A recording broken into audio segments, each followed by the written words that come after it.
Naiz irratian, bigarren kafea.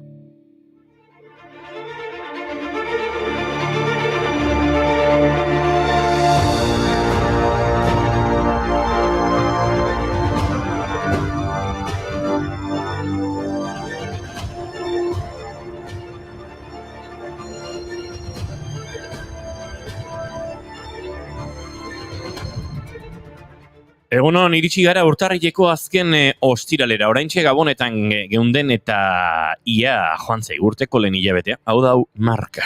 Esango nuke bai, baina atzera begiratzeak ez du balio. Asteburu honetan bertan hasiko dira hainbat herri inauteriak ospatzen. Negua urtaro iluna dela esaten dugu, baina nahi dugunean badakigu bai ilunari kolorea ematen. Haze abiadura. Martxa honetan inauteriak goiz tokatzen diren urteren batean, ez gara hartuko eta pasa egingo zaizkigu. Bai, egon nahi hortan, bai.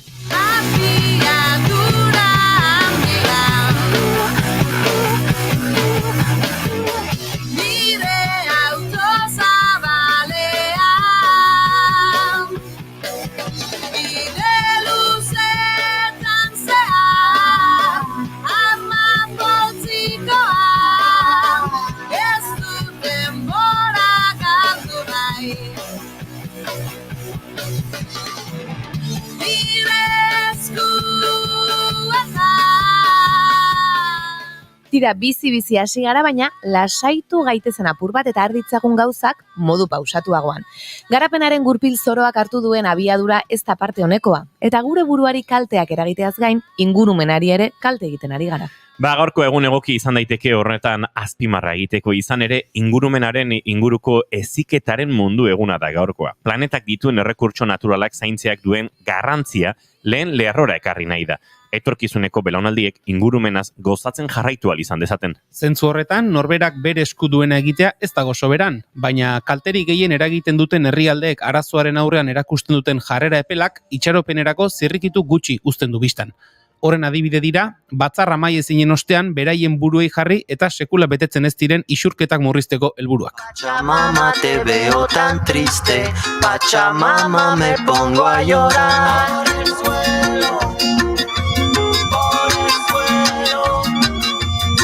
Esperando la última ola, cuídate, no te vaya a mojar.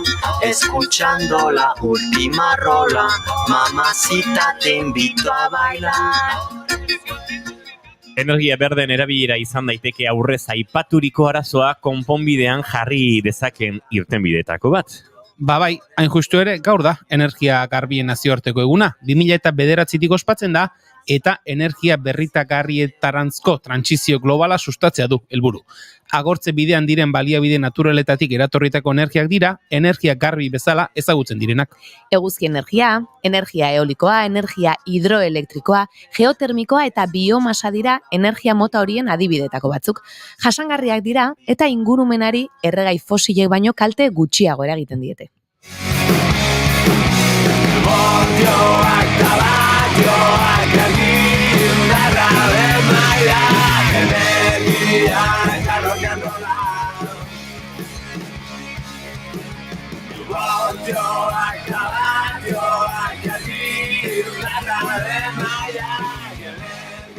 Kontu garrantzitsuak dira, aipatu berri ditugunak, baina gaurko egunak pertsona garrantzitsuekin ere badu lotura. Esate baterako, gaurko egunez jaio zen 1954an Angela Davis, aktivista Amerikako Estatu Batuetako Alabaman.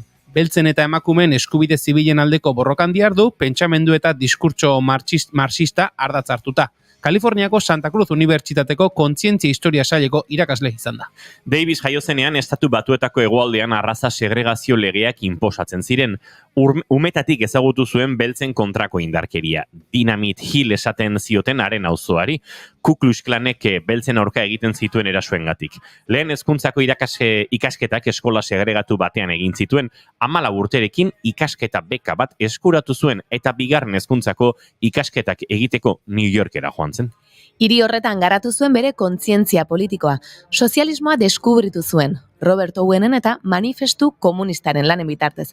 Eta horren ondorioz, herri beltzaren arazoak langile klasearen mugimenduaren testuinguru zabalenean kokatzen ditu. Euskal Herriare hainbatetan bisitatu izan du Angela Davisek. Y el león de leyenda despertó.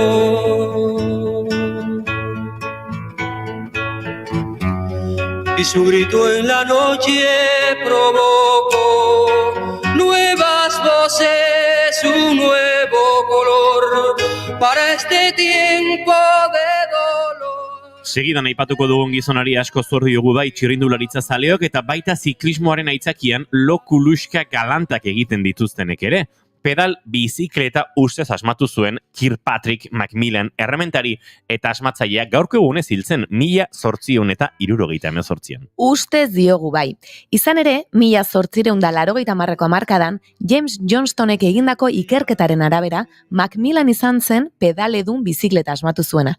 Egurrezko pedal bizikleta baten eraikuntza asmatu zuen 1889an. Burdinazko ertza zuten egurrezko gurpilak, aurrealdean orientagarria zen gurpil bat eta atzealdean bielen bidez pedalei konektatuta zegoen gurpil handiago bat zituena. Glasgowko egunkari batek 1852an ondoko argitaratu zuen. Dumfrieshireko zaldun anonimo batek diseinu burutsuko belozipedo batean bidaiatzen zuen.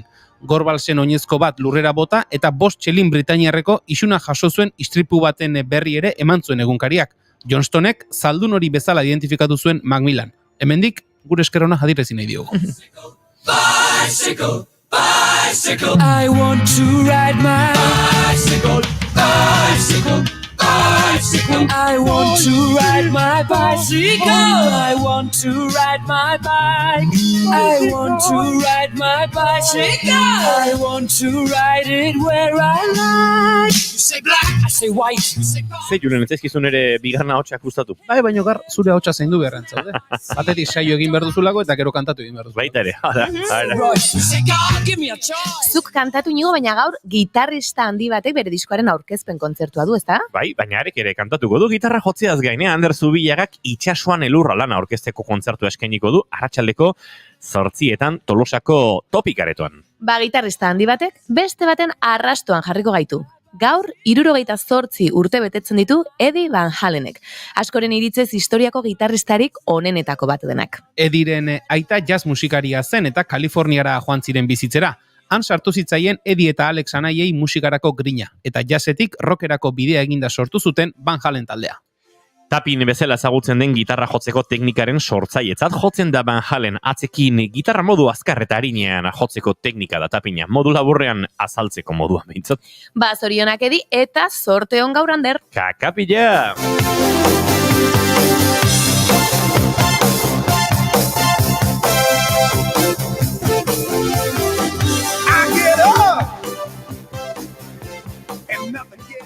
Tira eta hizkuntza bat desagertzea beti da albiste txarrak gaurko egunez hiltzen 2010an Akabo hizkuntza zekien azken pertsona. Indiako Andaman uharteetako Ipar Andaman eta Ipar Uharri uharteetan hitz egiten zen. Afrikan sortutako hizkuntza zela uste da eta neolitikoan kokatzen dira lehen zantzuak. Akabo hitz egiten zuen azken pertsona, Boa SR 2010ko urtarrilaren 26an hiltzen. Bere gurasoak hil zirenetik, hizkuntza horretan jarduteko gaizen pertsona bakarra izan zen 30-40 urtetan zehar. 2009ko azaroan desagertu zen Aka Kora hizkuntzaren senidea zen. Eta Anbita Abi irakasle eta hizkuntzalariak 2500 hitzezko hiztegi bat sortzea lortu zuen. Bai, gertaera tristea da, baina txistea ere bere kabuz eginda dago, ezta? Bai, akaso iraganen ere eginda dago. Amortizatuta dago, beraz, erandu gabiltza.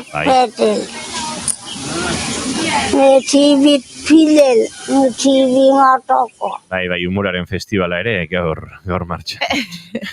Ba, luz egingo zaigu ostirala martxa hontan, Ez oiena. Edukiz beteriko saioa prestatu dugu, gure txatean esan digute inigo motibatuta zaude, eta datozen 2 orduetan gurean izango ditugun gonbidatuen zerrenda aurkeztu beharko diegu gure entzulei. Bai, Iza Surkijorekin hitz egingo dugu berehala. 20.000 especies de abejas filmagatik arte zuzendaritza honenaren Goya sarietarako izendatu dute. Josu Iztuetarekin 3 pauso, 3 norabide egitasmoko 2. pausoa izango dugu gaurkoan izpide. Piragu hartuko dugu. Wow, benetan? Bai. Oroitegeko Iñaki Aramuru etorreko da laborategira errealitate virtualaren bidez adinekoengan emozioak eragiten dihardute hauek. Eta nola ez, asteburuko agendari ere erreparatuko diogu. Eta Leire Goikoetxea dantzariarekin ere hartuko dugu kafe hutsa. Ba, hasi beharren gaude. Urtarrilak 26 ditu gaur eta ostirala da, entzule, ongietorri bigarren kafera. Naiz irratian zarete.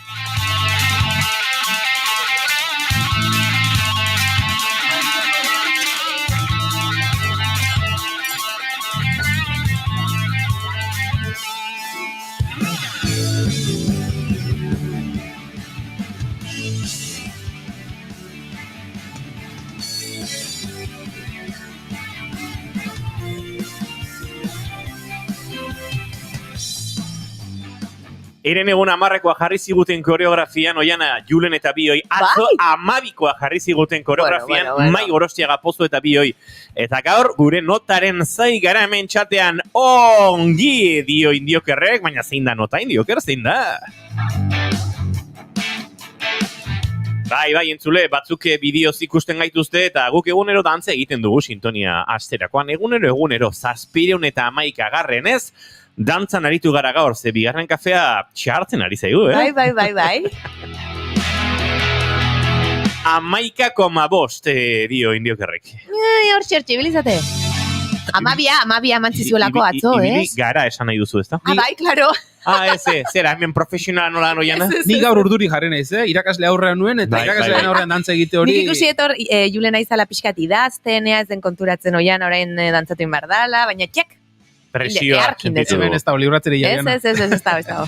Ostirala dela nabarida diote, oiana maritorenak enbe, egunon! Egunon. Julen goikoetxe horbe gozo, egunon zuri ere. Baita zuei ere. Eta izketan ari zaizuena, Uinigo Asensio Lurbide gaur bigarren kafeak 7:11 du, urtarriak 26, goizak 10:18 minutu, eta gu bagoaz astera, sintonia amaitu horretik naiz irratian zarete bigarren kafean, ongi etorri.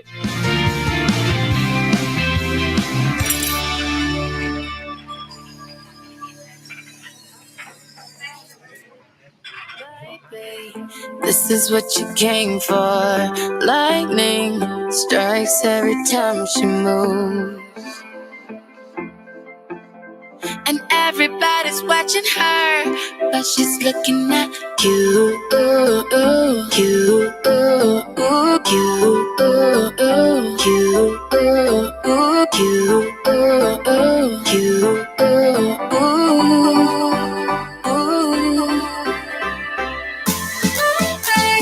This is what you came for. Gironekin abiatuko du gaurkoa, Calvin Harris eta Rihannaren arteko honekin, eta Oiana Maritorenak enbek kontatu beharko digu zein den bere maite duta. Jo, giro honetan beste maite dut bat esan nahiko nuke, baino ez pentsatu etena esangoet. Ados? Maite dut ez bat da. Bai, pentsatzen genuen, azalpenak horra eramaten zuen, eraman ezta? gaitu bai. Aste honetan, ni bizikletaz joaten naiz lanera Donostian, Bidegorritik, eta badago bidegorri bat Grosen, Nafarroa etorbidetik joaten dena. Eta asko jakingo duten bezala, Basque Culinary Center berriaren, obrak edo lanak hasi dira, eta ni aste honetan, bertati Bidegorritik pasatzen nintzela ezkerrean ikusi ditut, zuhaitzak, ez, nola ari ziren mozten, nola biluzten ari den leku hori, astelenetik atzora kriston aldaketa indu, astelenean orain zuhaitz batzuk ikusten ziren, atzoia ikusten zan, ez, erdi utxik zegoela, eta ikusten dudan bakoitzean hori, barruan, pixkat ezin egona sortzen zaitez, jende askorekin hitz egin dut, gai honi buruz aste honetan ere, ez dakik badakizuen, Basque Culinary Center berria ingo duten lekuan, zelai dago, non orain arte batez ere, jendea bere txakurrekin eta pasatzera joaten zen, baina auzoan, Gros auzoan dagoen belargune bakarra da.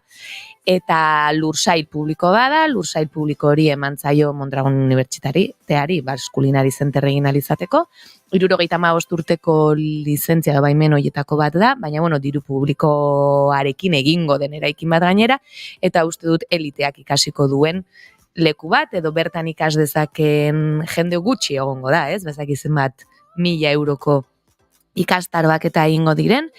Badago beste baskulinari bat, ez? Miramonen, eta egia da herriari etzaiola galdetu, mugimendua egon da, pixka bat hau geldiarazteko, ni horren aldekoa naiz, geldiaraztearen aldekoa nintzen, ezin izan da ezer egin eta pena handia ematen dit, eta horti pasatzen naizen bakoitzean, barruan pena hori sortzen zait, aurrekoan bizilagun batekin ikusi nun bera eskaiera jaisten eta buruarekin ezetz nola egiten zuen hori ikusten zuenean, eta konektatu nuen berarekin, eta pena ematen dit horrelako lekuak, eta horrelako interesengatik horrelako eraikinak egiteak, ez dute esaten gastronomia eta hori guztia, eta Donostia badakigu zer den, baina uste dut beste erabilzitekela beste zerbaitetarako eta ez honetarako, eta hori ere pixka Donostian galtzen ari garela, ez, berdeguneak eta beste hainbat kontu, eta pena izugarri ematen dit, orduan ez dut maite.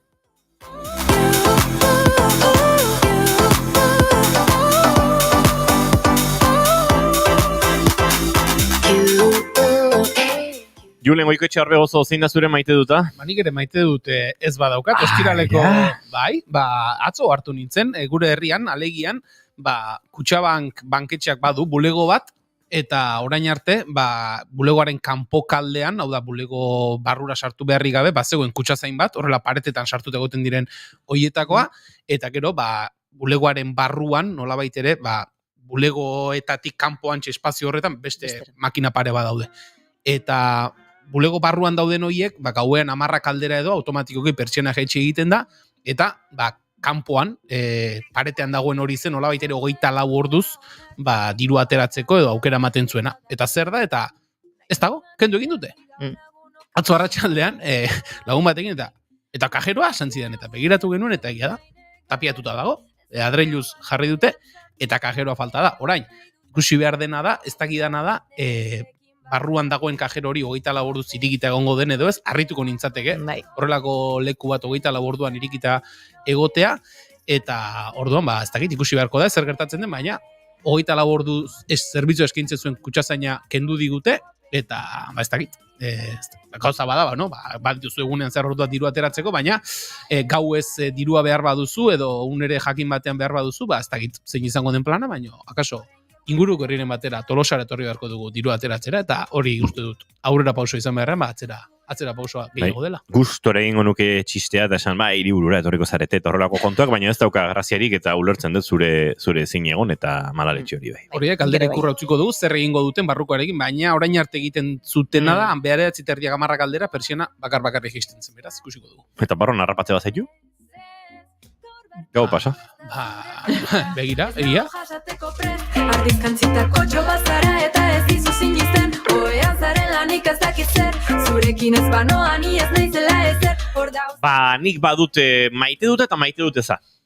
Baina, leuna dira. Maite dute za da gaur lagun batek bere diskoa eta aurkezten duela ipatu dugu Ander Zubilegaren proiektuaren estreineko kontzertua dela, eta kasualitatez, ze ez dakit euskal musikaren B klasea edo C klasea osatzen dugunok ez ditugu urtean 60 kontzertu jotzen, baina kasualitatez gaur nik ere esan ezin talearekin kontzertua dut ordizian, delikatu zen, eta ordutegiak ia zapaldu egiten dira, eta ezin gaur topiken egon.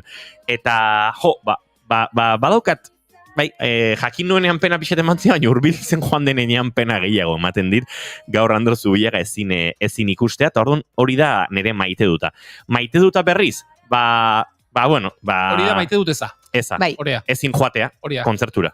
Maite duta esan duzulako, ez maite dut eza. Eta maite duta berriz, ezin dudala joan musika egiten ariko garelako, eta uste dut hori badela musikarion artean egon daiteken aitzakiarik onena. Enei zure kontzertura joango beste kontzertu bat dudalako. Ez afari bat dudalako, nagia jota nabilelako, edo ez dakiz zergatik. Orduan, ez dut maite, kasualitatez, lehenengo kontzertu eta berezi izango den gaur arratsaleko 8 topikeko Ander Zubilegaren kontzertu horretara ezin joatea, ez dut maite, baina tira, maite dute kontzertu horretara ez joateko bideare, beste kontzertu bat izatea, eta badakit gaur ordizian Janire Arantzaberen etxetik oso gertu, Altzagaratetik oso gertu, kontzertu oso berezi izango dela esan ezinekin joko duguna, eta horrek ere ematen ditalako alako bisiposa. Goizeko 10:25 minutu, bagoaz segituan, gure urrengo gonbidatua agurtzera, Josu Iztuetan hementxe zai daukagu, beraz, gaur eduki mordoa esan dizu egon bezala, eta bisi abiatuko dugu, esan da bezala, gaur bigarren kafearen eduki sorta. Bagoaz aurrera, goizeko 10:26 oraintxe.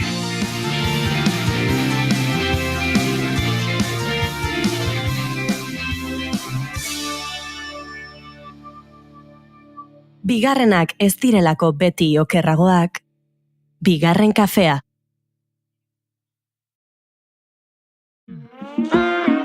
You got the cinema.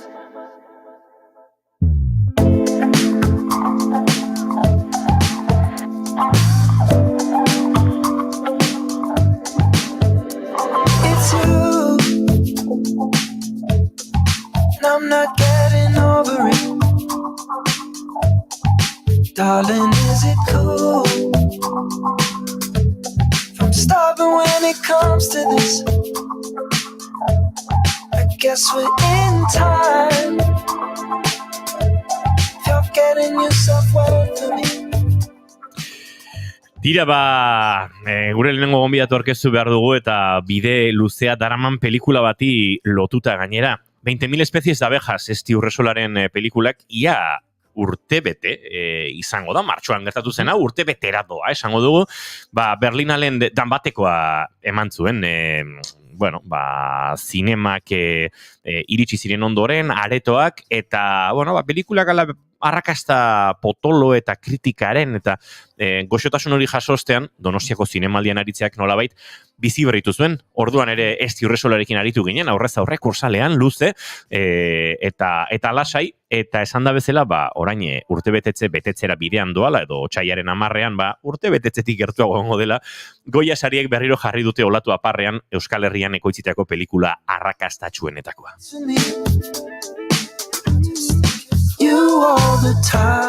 Banan kontatu ditut, eta uste dut 15 izendapen direla, pelikula onenarena, zuzendari Hasiberri onenarena, emakumezko aktore onenarena, taldeko aktore emakumezko onenarenean 2 izendapen, Ane Gabarainek eta Itziar Lazkanok dituztena, taldeko gizonezko aktore onenaren nominazio horretan, izendapen horretan Marcelo Rubio, gidoi original onena, produkzio zuzendaritza onena, muntaia onena, argazki zuzendaritza onena, jantzitegi onena, makillaje eta iapaindegi onena, soinu onena, efekto berezi honenak, ikaragarria da zerrenda, eta tartean, arte zuzendaritza onenaren izendapena ere jaso du 20.000 especies de abejasek.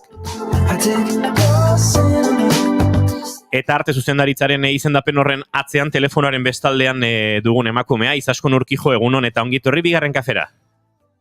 Egunon, eskerrik asko. Bueno, haizu, izendapen asko, eta esan da bezala, joango gara xehetasunetan eta arte zuzendaritzen pixkan murgiltzen, baino pelikularen zatosotasunean, Goya sariek eman dutez, berriz ere, eta esan da bezala bide luzea eta arrakastatsua daraman filmatentzako berriz ere bizi berritzeko eta olatu aparrean kokatzeko nahiko arrazoi, ez? Bai, nik uste pelikula honek dakan ere asko da momentu egokian iritsi dela, o egin dela, ez dakit egokian edo behartzen momentuan, gizarteak igual gustora hartu duen momentu batean, eta orduan bai, orain, gustatu da asko, iruditzen zaitu horregatik ere baloratu dituztela gure lanak, hainbeste, detailearekin begiratzen danean gustatzen zaizun zeozer, orduan azten zara beste atal txiki horiek ere baloratzen gehiago agian, Eta bai, oaintxe Goya sarietan, eta berriro hortxe, bai. Izaskun, zure ibilbidean zehar askotan azaldu beharko zenuen zure inguruan zer egiten duzun zinemaren arloan, baina horrelako sari bat jasotzen denan, akaso bereziki, ezta? Goya bat, Izaskuni, inguruan lagunak, ezagunak, familiarrak, eta baina, maizu, 11 galdetu dizute zer den zuzendaritza artistikoa egitea? Nik uste denbora guztian galdetzen dioten gauza bat dela, baina oso naturala iruditzen zaiz galdera. Nik bere zaraian duela 10 urte edo azintzenean filma laburrak egiten, Paulekin ere nebarekin, berari laguntzeagatik, hori ezan ere asmoa, baina laguntzea bai, eta orduan berak lehenengo aldian esan zianean, Izaz, ingo diazu arte zuzendaritza, filma labur batean, Jugando con la muerten, eta nire erantzuna izan zen, eta hori zer da. Orduan, oso ondo dakit hori, sentsazio hori zindan. Arte zuzendaritza lana da, dekorazio lana, objektu txikien aukeratzea, lortzea, azkenean da estetika hori, pertsonaien atzean ikusiko dezun hori, diseinatzea, aukeratzea, eraikitzea, batzutan, errementari bezalako filma batean, ipuinan antzekoa izan daitekena, hor da asko zerotik hastea sortzen plato batean, edo elementuak diseinatu, eta, deikari zaizkit. Nola da hau, finalizar... Kontua da, beste deia moztu behar duzula, gurea moztu gabe, Izaz. Bai, ez dakit nola da nao. Poner en espera, no. Moztuko du, zuk entzuten duzu piti? Ez dugu entzuten, lasai. Entzuten dugu atzekalde honetan, 20.000 especies de abejasen trailerra, hori bai entzuten dugu. Tu salió bien. Ai, gaua... Tira, Izaz. Bai, zaten duena. Bai, ari zinen, bai. Hori ez, azkenean, pues, errementari batean, baldin bada, pues, gauzak dekorazio elementuak edo hori zerotik astea eta sortzea ziratik, irati batean da, pues, historikoagoa agian, 8. mendean nola izango zen hori eraikitzea, como fidelago, eta kasu honetan, 20.000 espezies de abeja zen, bueno, ez naizun izatea oso hiperrealista, oso como muy vivido, ez? Eta orduan, dana izan da oso, pues hori, benetakoa balitu bezala, baina adibidez, filma honetan, ematen du etxeak izango zirela hola, ez? Topatu ditugula horrela, baino ez da, ez? Baina hori ere meritoa da, ez? Arte zuzendaritza egin eta ikuslearen sentsazio izatea, etxea horrelako xea zen, hori da azkenean bilatzen dena, ez? Bai, jende askok esan dit, eta ez da hori, noski guk hartu genituen etxe batzuk, behartzan industrialdean egotea, laudion grabatu genuen hori, industrialdean etxe batzu, orduan, claro, barruan zeukaten dekorazioa ez zitzaigun, ez zun balio, ez?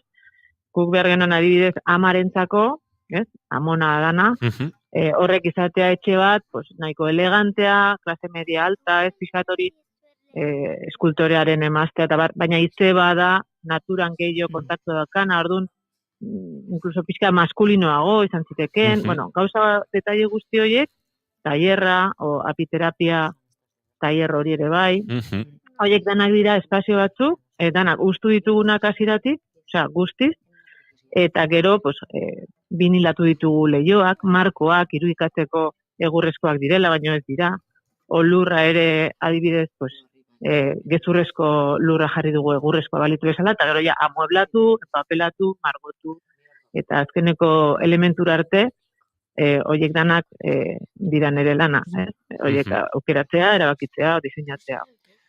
Ez diot hau estire egindako bizpairu entrevistetan galdetu, baina arte zuzendaritza hori definitzerakoan pixka bat iraganera jo nahi da, alegia, ez oso atzera, baina gaur egunerez edo zein puntutan kokatu nahi zenuten giro hori, Izaskun?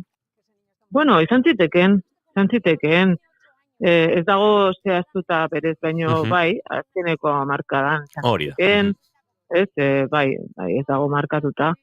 Baina, bai, nik uste, bai, exactamente, ez? Piskat gizartean, bai, ikusi daitezkeen, bueno, elementu edo eredu edo gauza batzu agertzen dira hor, eta azkenean markadakoa izango da. Bai,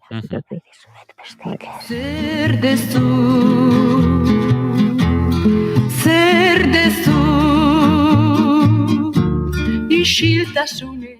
Izaskun, izendapen hauek azken urtetan beste euskal produkzio batzuk jasotakoekin eta zuek zeuok ere beste proiektu batzuetan jaso dituzuenekin eta nolabait indartzen dute, ez? Saretzen dute euskal zinearen industria hori askotan, bueno, aldarrekatzen dugu, industria gehiago behar dugula ekoizpen gehiago, nahi genukela gehiago izatea, baina nolabait bai erakusten du badagoela Euskal Herrian zinea egiteko gaitasun tekniko industrial bat, azpigitura bat badagoela eta bueno, olako sariek nolabait gogorarazten digute hau, ez? Aspektu askotan, soinutik hasita arte zuzendaritzara, argazki zuzendaritza, alor guztietan pelikulak egiteko gaitasun hori badagoela, ez? Eta uste dut hor azpimarra garrantzitsu bat ere badagoela, ez? Bueno, Euskal Herrian beti egon da sortzaile jende importantea edo, ez? Baino jendeak kanpora juten zan zine egiteko, hemen ez egon industria, duela 10 urte arte edo gutxiago ere. Guk errementari egin genuenean, nik gogoratzen dut hor, duela 7 urte dela. Hor ez egon industria, justo handia egin berri, aurretik bai agian loreak egin zan, besteren bat, baina oso gutxi edo ez, eta edo jartu naukizutenak gutxi, eta industria ez egon da. Eta nik uste hortik aurrera ikusi dutela, ez eta Eusko Jaurlaritzatik, eta bueno, beste ez, administraritzatik, ikusi dute benetan hor badagola aukera bat. Politikoki iruditzen zaitere, egoera aldatu denez horrek ere lagundu duela, agian Euskal Herria zegoen pixkat, ezagit baztertua zentzurretan ere bai, ez? Eta gero, ez zitzaiola ematen hemen ere importantzia hori, ez? Zinearen munduari agian, bueno, hainbat aspektu egongo dira hor. Lotuta, eta pixkat nik uste duela 7 urte hor egontzala aldaketa momentu bat, eta orain, bueno, pues hori ez, incentivos fiskales, ikusten da kanpoko jendea etortzen dala, ez, aukera ekonomikoak ere onak direlako, eta hemen grabatu nahi dute. Horrek dakarren arazoarekin ere bai, porque gertatzen dana da, orain etortzen dala kanpoko jendea ona, grabatzera, baina hemengo jendea kontratatu beharrean askotan, ekartze dute kanpoko jendeare bai. Yeah. Orduan, bueno, danak dauka bere A eta B aldea, ez da dana hain polita. Orduan, bueno, baina bai egia da, industria indartzen edo sortzen edo ari dela, bai. Otsaiaren 10ean izango da Goya sarien gala hori, Valladoliden, ez dakite lehenago gertatu den, baina tira, Valladoliden izango da gala hau, eta, bueno, pentsatzen dute, Izaskun badagoela, ez, dagoeneko izendapenarekin nolabait saria jaso duzuenaren sentsazioa, pelikula horregote hutsa, eta aldi berean, bueno, urduritasun puntu bat, saria jasotzea ere badelako, ez, bueno, sari geixiago eta behin horregonda, nahi izaten delako, ez? Bira, lan hau oso alde polita daka, baina oso gogorra da ere bai, oso intensoa da, eta oso fuertea da ere, bueno, humanoki izango dut, bai lanaren aldetik, ez? Bai, esfortzaren aldetik, baina, bueno, oso fuertea da, asko esprimitzen zaituta.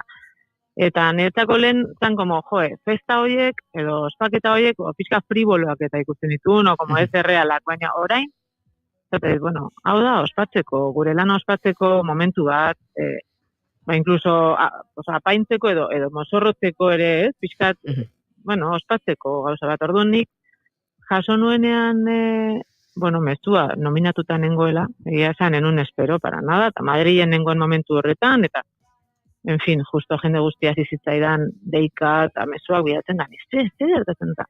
Pues nominatuta ez eta, bueno, goratzen dut gaina Prado museoan nengoela, Goya kuadroak ikusten, eski oso kurioso izan zen momentu. Zeona. Eta nengoen Prado, no seke, Prado museoan, da ikusten, eta de repente hori mezuak, eta hor sentitu nuna, izan zen kriston posa, zezuk mundu hau ezagutzen desunean, badakizu, olako sari bat, edo, saria ja nominazioa bezala, hori jasotzen desunean, nominazioa dala jendeak baloratu nahi izan zaitulako. Ez da honen azarela, ez? Baizik eta jendeak nahi du zure lana baloratu. Eta kriston emozioa da. Orduan niretzako momentu hori izan zen, pues hain ospatzera goaz. Zeona. Nominazioa, ez? Iruditu zitzaidan kristona. Ja, hori bera. Festa bera bada nominazioa ospatzeko une bat Izaskun. Otsaiaren 10ean saria lortu edo ez, ospakizuna egiten dela esango nuke, ez da? Ez da egit Izaskun. Izaskun, entzuten gaituzu? A ber? Bai, entzuten gaituzu Izaskun? Badirudi Izaskun urkijo galdu dugula. Izaskun, entzuten gaituzu?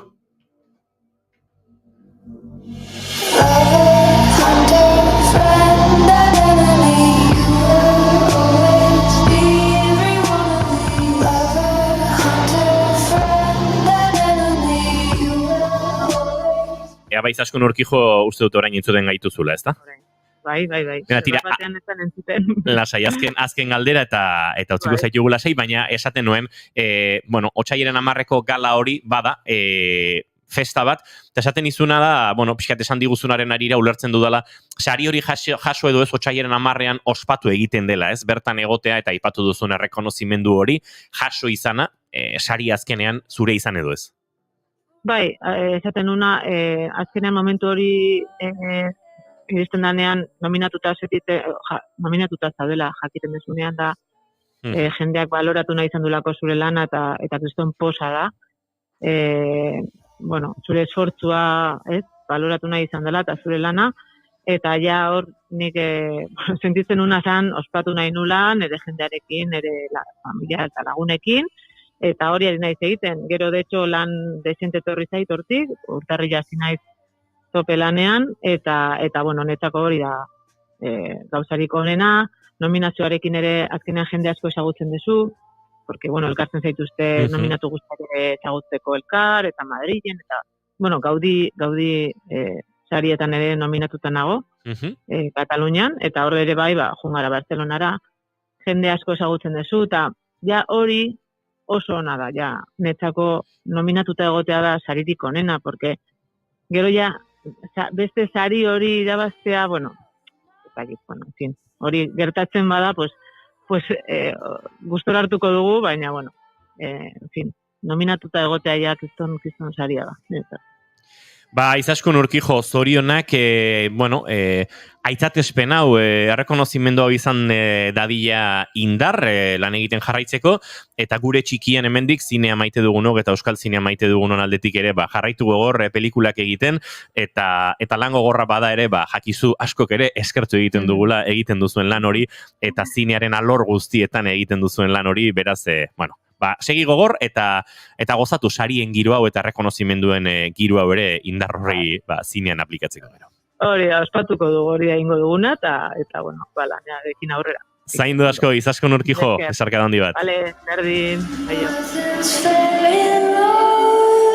Hemen Izaskun Urkijorekin izan dugun tartea 20.000 especies de abejas filmarekin, arte zuzendaritza onenaren izendapena jasota, baina ikusi duzuen bezala, tantzun duzuen bezala, beste proiektutan Euskal Zinean urtetan ari dena, eta ari dena etorkizunera begirare lanak egiten, beraz ziora aitzakia gehiago ere topatuko ditugula etorkizunean arekin aritzeko.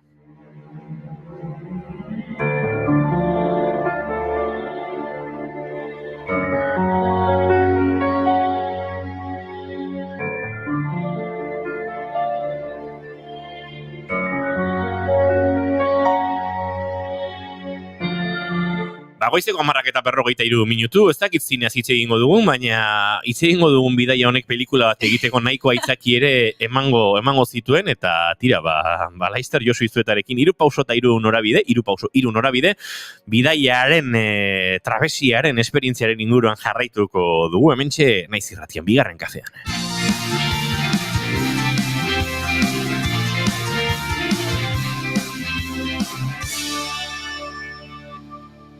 Bigarrenak ez direlako beti okerragoak, bigarren kafea.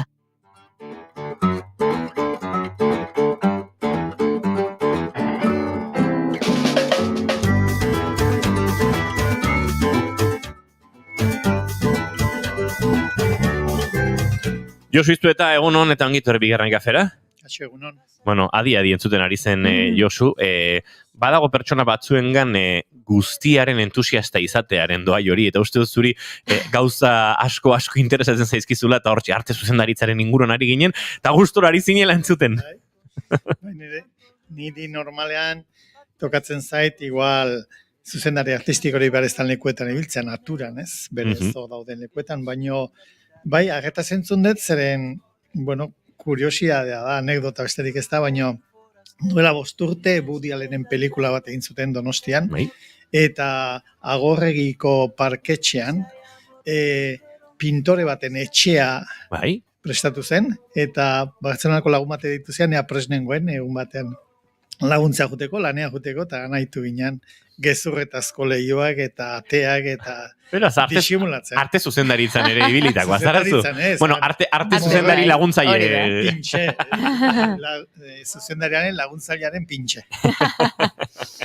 Bai. Tira, 3 pauso, 3 norabide, gu 3. kolpean ari gara, 2. pausoari heltzeko. Lehenengoan alako testu inguru orokorra egin genuen, Oslotik Nordkaperako iraupen eski ibilaldi zeharkaldi horren inguruan aritu ginen aurrekoan, eta tira, gaur 2. kolpeari heldu behar diogu, baina nolabait Josu, bidaia amaitu zen Oslotik abiatu eta Nordkapen, baina etxera itzuli egin behartzen, etxera ez, Oslora berriz ere abiatu behartzen, handiken 2. zeharkaldiari ekiteko, beraz nolabait bidaia bat amaitu eta urrengoaren hasi bitarteko giro hori ere azaldu beharko dugu. Bai, Nordkapen amaitzea, Oslotik atea eta 3 hilabete beranduago izan zen olaiteko amets bat betetzea, ardura liberazio moduko bat ere bai, eta, bueno, etxetik urruntzen zarenean, badakizu, bueno, eta gero eta urrutia gozoa zenean, gero buelta geratzen da, gutako gehienok genitun, bestelako konpromisoak udan, familiartekoak, lagunartekoak, lana ere bai, gutako batzuk, eta odun 2. pausoa prestatzen hasita geunden, baino bagenekien uda zela garai honena, ara joateko, eta gutako bik ezin genuen udan joan. Beraz, hori konpondu genuen, irtera atzeratuz. Bitxia da ere bai, lehen pausoan elurretan egin genuela bidai osoa, 3 hilabetetako bidai osoa. Elurra bada, zerbait efimeroa, erortzen da, geratzen da lurrean, irauten du batzutan, eta gero urtu egiten da, eta paisaia lehen gora bueltatzen da. Elur arrastoa pulkatzean, eskiatzean geratzen dena, agian borratuko du haizeak, o borratuko du euriak, baina borratuko du seguru udaberriko udako eguzkiak. Eta hori ura bihurtuko da, eta ur hori gero izango da, ibaia, o laku edo itxaso, eta horrengo pausua, uretan. Uretan, eta, akaso aurrekoetan esan duzun bezala, 3 pausoetatik, ez egonkorrena edo lur finkotik edo urrun egoteak sortzen duen, zalantza edo beldur horretan murgildutakoa, ze egin zenuten piragua bat hartuta kilometro mordoa, Oslotik Helsinkira, 1500 kilometro, eta hauetako asko, lurretik urrun, eta horrek ere, nolabait ematen dioz, bigarren pausoari berezitasuna. Bai, ur geldietan ibiltzea, ur lasaietan ibiltzea, nik uste ariketa lasaigarri badela, baino, bazterra gertu daukazunean, laku batean, kanal batean, errekatxo batean, baino gero, itxaso zabalean, baldintzak gogorra baldin badira, gauzak asko gogortzen dira. Gaur uste dut atzo gauerdian edo, arrantzontzi bat zean, Zumaian egarrokan kontra joan dela, eta batzuk atera dira, besteak hipotermia jota, eta bakarren bat desagertu daito da. Hori dauka urak, beste gauzatzuk ere badute, baina urak bereziki hori du. Ez dela gure medioa, eta gu gara nahita, ara joaten garenok. Eta gure kasuan, piragua zeharkaldi bat izan zen, urgainean,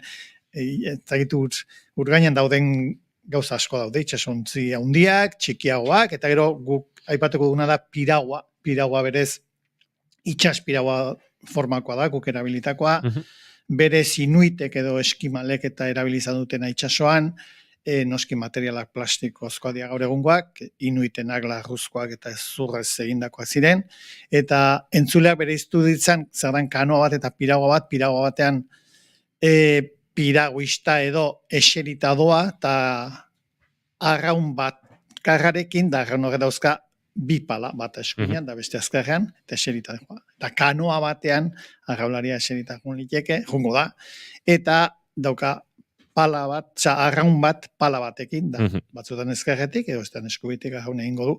Eta, hori da, ontzi batean, eserita, uraren alturan, begiak uretatik 3 zentimetrora, paisaia aldatzen da, norbera egokitzen da, eta motibatzen da. Oslotik Helsinkira bidean 1500 kilometro egintzen dituzten, horietako batzuk lurretik gertuxeago, ezin dira 1500 kilometro egin itxasuan, egiteko aukera, egon badago, badira egiten dituztenak, hortxe Kanagarrirretatik haize alixioak baliatu, eta oso ontzi berezietan, eta askotan erreskate beharretan ibiltzen direnak, baina Atlantikoa zeharkatzeko alako joerak izan dira, baina normalean, aipatzen ari garen plastikozko piraguabek ematen duten autonomiarekin, eta lo egiteko aukerarik ez duzun neurrian, gauero lo egin behar da, horrek behartzen zaitu, 8, 9, 10, 12 orduko argi tartea izaten du egunak, hor tarte horretan piraguan arituta gero lo egitera, eta horrek behartzen zaitu, lurretik gertu ibiltzera, baina iristen da momentu bat ere zeharkaldian Josu, nun, itxaso zabalera pixkat atera egin behar den, eta hor sortzen da uste dute zailtasun nagusia aurretik ere akaso izango ziren. Bai, lehen esan dut, agian desgaraian abitu ginela, irailak 16an abitu ginela Oslotik. Hori litzateke garai ona, San Juan ingurutan, udako egun luzetan hasi, eta udazkena baino lehen bukatzeko. Baina, Mikel Troitiño surf irakaslea zen Zarautzen, ni bidaietan nengoen Hego Amerikan, eta Marcos eta Anne Pasai inguruan bizi ziren, da irakaskuntzan. Orduan, irailan 16an hasi genuen zerkaldia, eta azaroak 16an bukatu genuen, eguna gero eta motzagoa, argi orduz gero eta motzagoa, eguraldia gero eta hotzagoa. Horrek asko gotzen zuen bidaia, egunerokoa ere bai. Eta esan dezuna, piraguaz noa baita iritsi behar dezu, lehorrera iritsi behar dezu, kanpamentoa montatzeko, deskansatzeko, lo egiteko. Naiz eta ordu asko dara mazunan arraunean logureare sartzen da. Eta logurea sartzen danean, badakizu, despiste txiki batek uretara botako zaituela. Odun, bueno, tensioa izan liteke txikia ertaina haundia, itxaso zabalean haundiena. Eta 15 kilometroko zarkaldi bat, egin genuen hor, ez dakit, azaroak aseran, hotza, 0 inguruko temperatura, eta, bueno, bitxia zen archipilago horretan 20.000 irla daude Estokolmo irteran, eta gero, gustu guk, hoi nahi genituenean, ez zeuden, guk zeharkatu behar genuen 35 kilometroko itxas tarte bat, ez, eta hori itxasoan luzea da, abitzen zea 3 ordua gaunean egin, lehen orduan ja, bigarren orduan atzeko kostaldea bistaz galtzen duzu, eta gero bestea ez da saltzen. Mendiak baleude, eskolariko kostan bezala, 1000 metroko izarraitzeo arnio, itxason oso barrutik ikusten dira, bainoan ez zegoen erliebe handirik, eta orduan joan da iritsi ez. Iritsi ezin, olatuak, aizea, nik uste nire bizitzan pasau da momentu larrienetako bat hori izan gozela. Besteak ere ustez baiez, baina olakotan disimulatzen saiatzea, ez da din zure beldurra denon izua izan. Hor, Josu, iraupen eskiko zeharkaldi horretan, leratik tiraka edo ari zinaten, eta bertan, akaso karka gehiago emateko aukerare bai, piragua baten konpartimentuetan, espazioa egon badago, gauza desente sartzeko, baina ondo neurtu beharrekoa ere bada, ondo orekatu beharrekoa, pixua erdiunean ez badago etengabe bat aldakarekin hori orekatu beharrean da, eta hori oso nekagarria da. Eta beraz, horrek ere sortzen du erronka bat, hainbeste egunetarako, 1500 kilometro egiteko, hotzetan, janaria eraman behar, janaria egiteko tresneria, eta hori guztia piraguaren barruan eramatea. Bai, bada pulkak eskizearkaldian pulketan autonomia maregunekoa generaman, piraguan ere bai, zen sistema berdina egin genuen, deposituak bidali, amaregunetako tartean gutxi gora bera. Bai, piragua bat kargatu liteke, barruan baditulako konpartamentu estankoak edo, nezitak gero plastikoetan sartzen dira, baina komeni da, piraguan barruan pixu eramatea, zen handagoen barrua urmailan baldima dago grabedade zentro edo baju geratzen delako. Gero, barruan ez da denak kabitzen, eta batzutan dendak, lotako zakua, esterilak, oiek gainean lotzen ditugu. Gainean lotzeak gauza harinenak, ez du hainbesteko ondoriorik, baina bai, haizea handia dabilenean, atzeko karga horrek, bulto horrek, bela efekto bat egiten du, eta orduan piragua ez doazuk indarra ematen diozun aldera, baizik eta haizearekin ere borrokain behar dezu, olatuekin. Ez da erreza hori danak kudeatzea, ez da gero konturatzen zara, uretan zoazenean aurrera egiten duzu, erristatu itezea elurretan bezelatxu, baina atzean usten duzu ez elurretan bezala marka bat, usten duzu ubera bat, ez, eta hori itxi egiten da, ez, kremailera bat baliz bezala, odon aurre egiten duzu, eta behiratze zoatzea, eta ezer pasa ez baliz bezala zaude.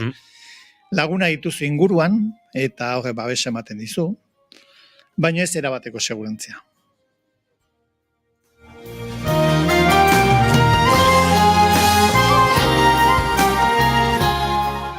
Hor Josu zeharkaldian piraguak ez dakit 75 kiloko karga hartzera iriz daitezke, hor nunbait, eta horrek ere sortzen du, erronkatxoa, uretara erortzearen arrisku horrek ere suposatzen du, piraguak karga handia duela, bai, jende inguruan baduzu, lagunak ere bai, akaso lurra ez hain urruti, baina tira, ez da hain erosoa ere, eta jakin ere badakizu, ardura bat badagoela, batez ere, itxasuan hainbeste kilometrotan murgiltzen zaren kasuetan, ez da?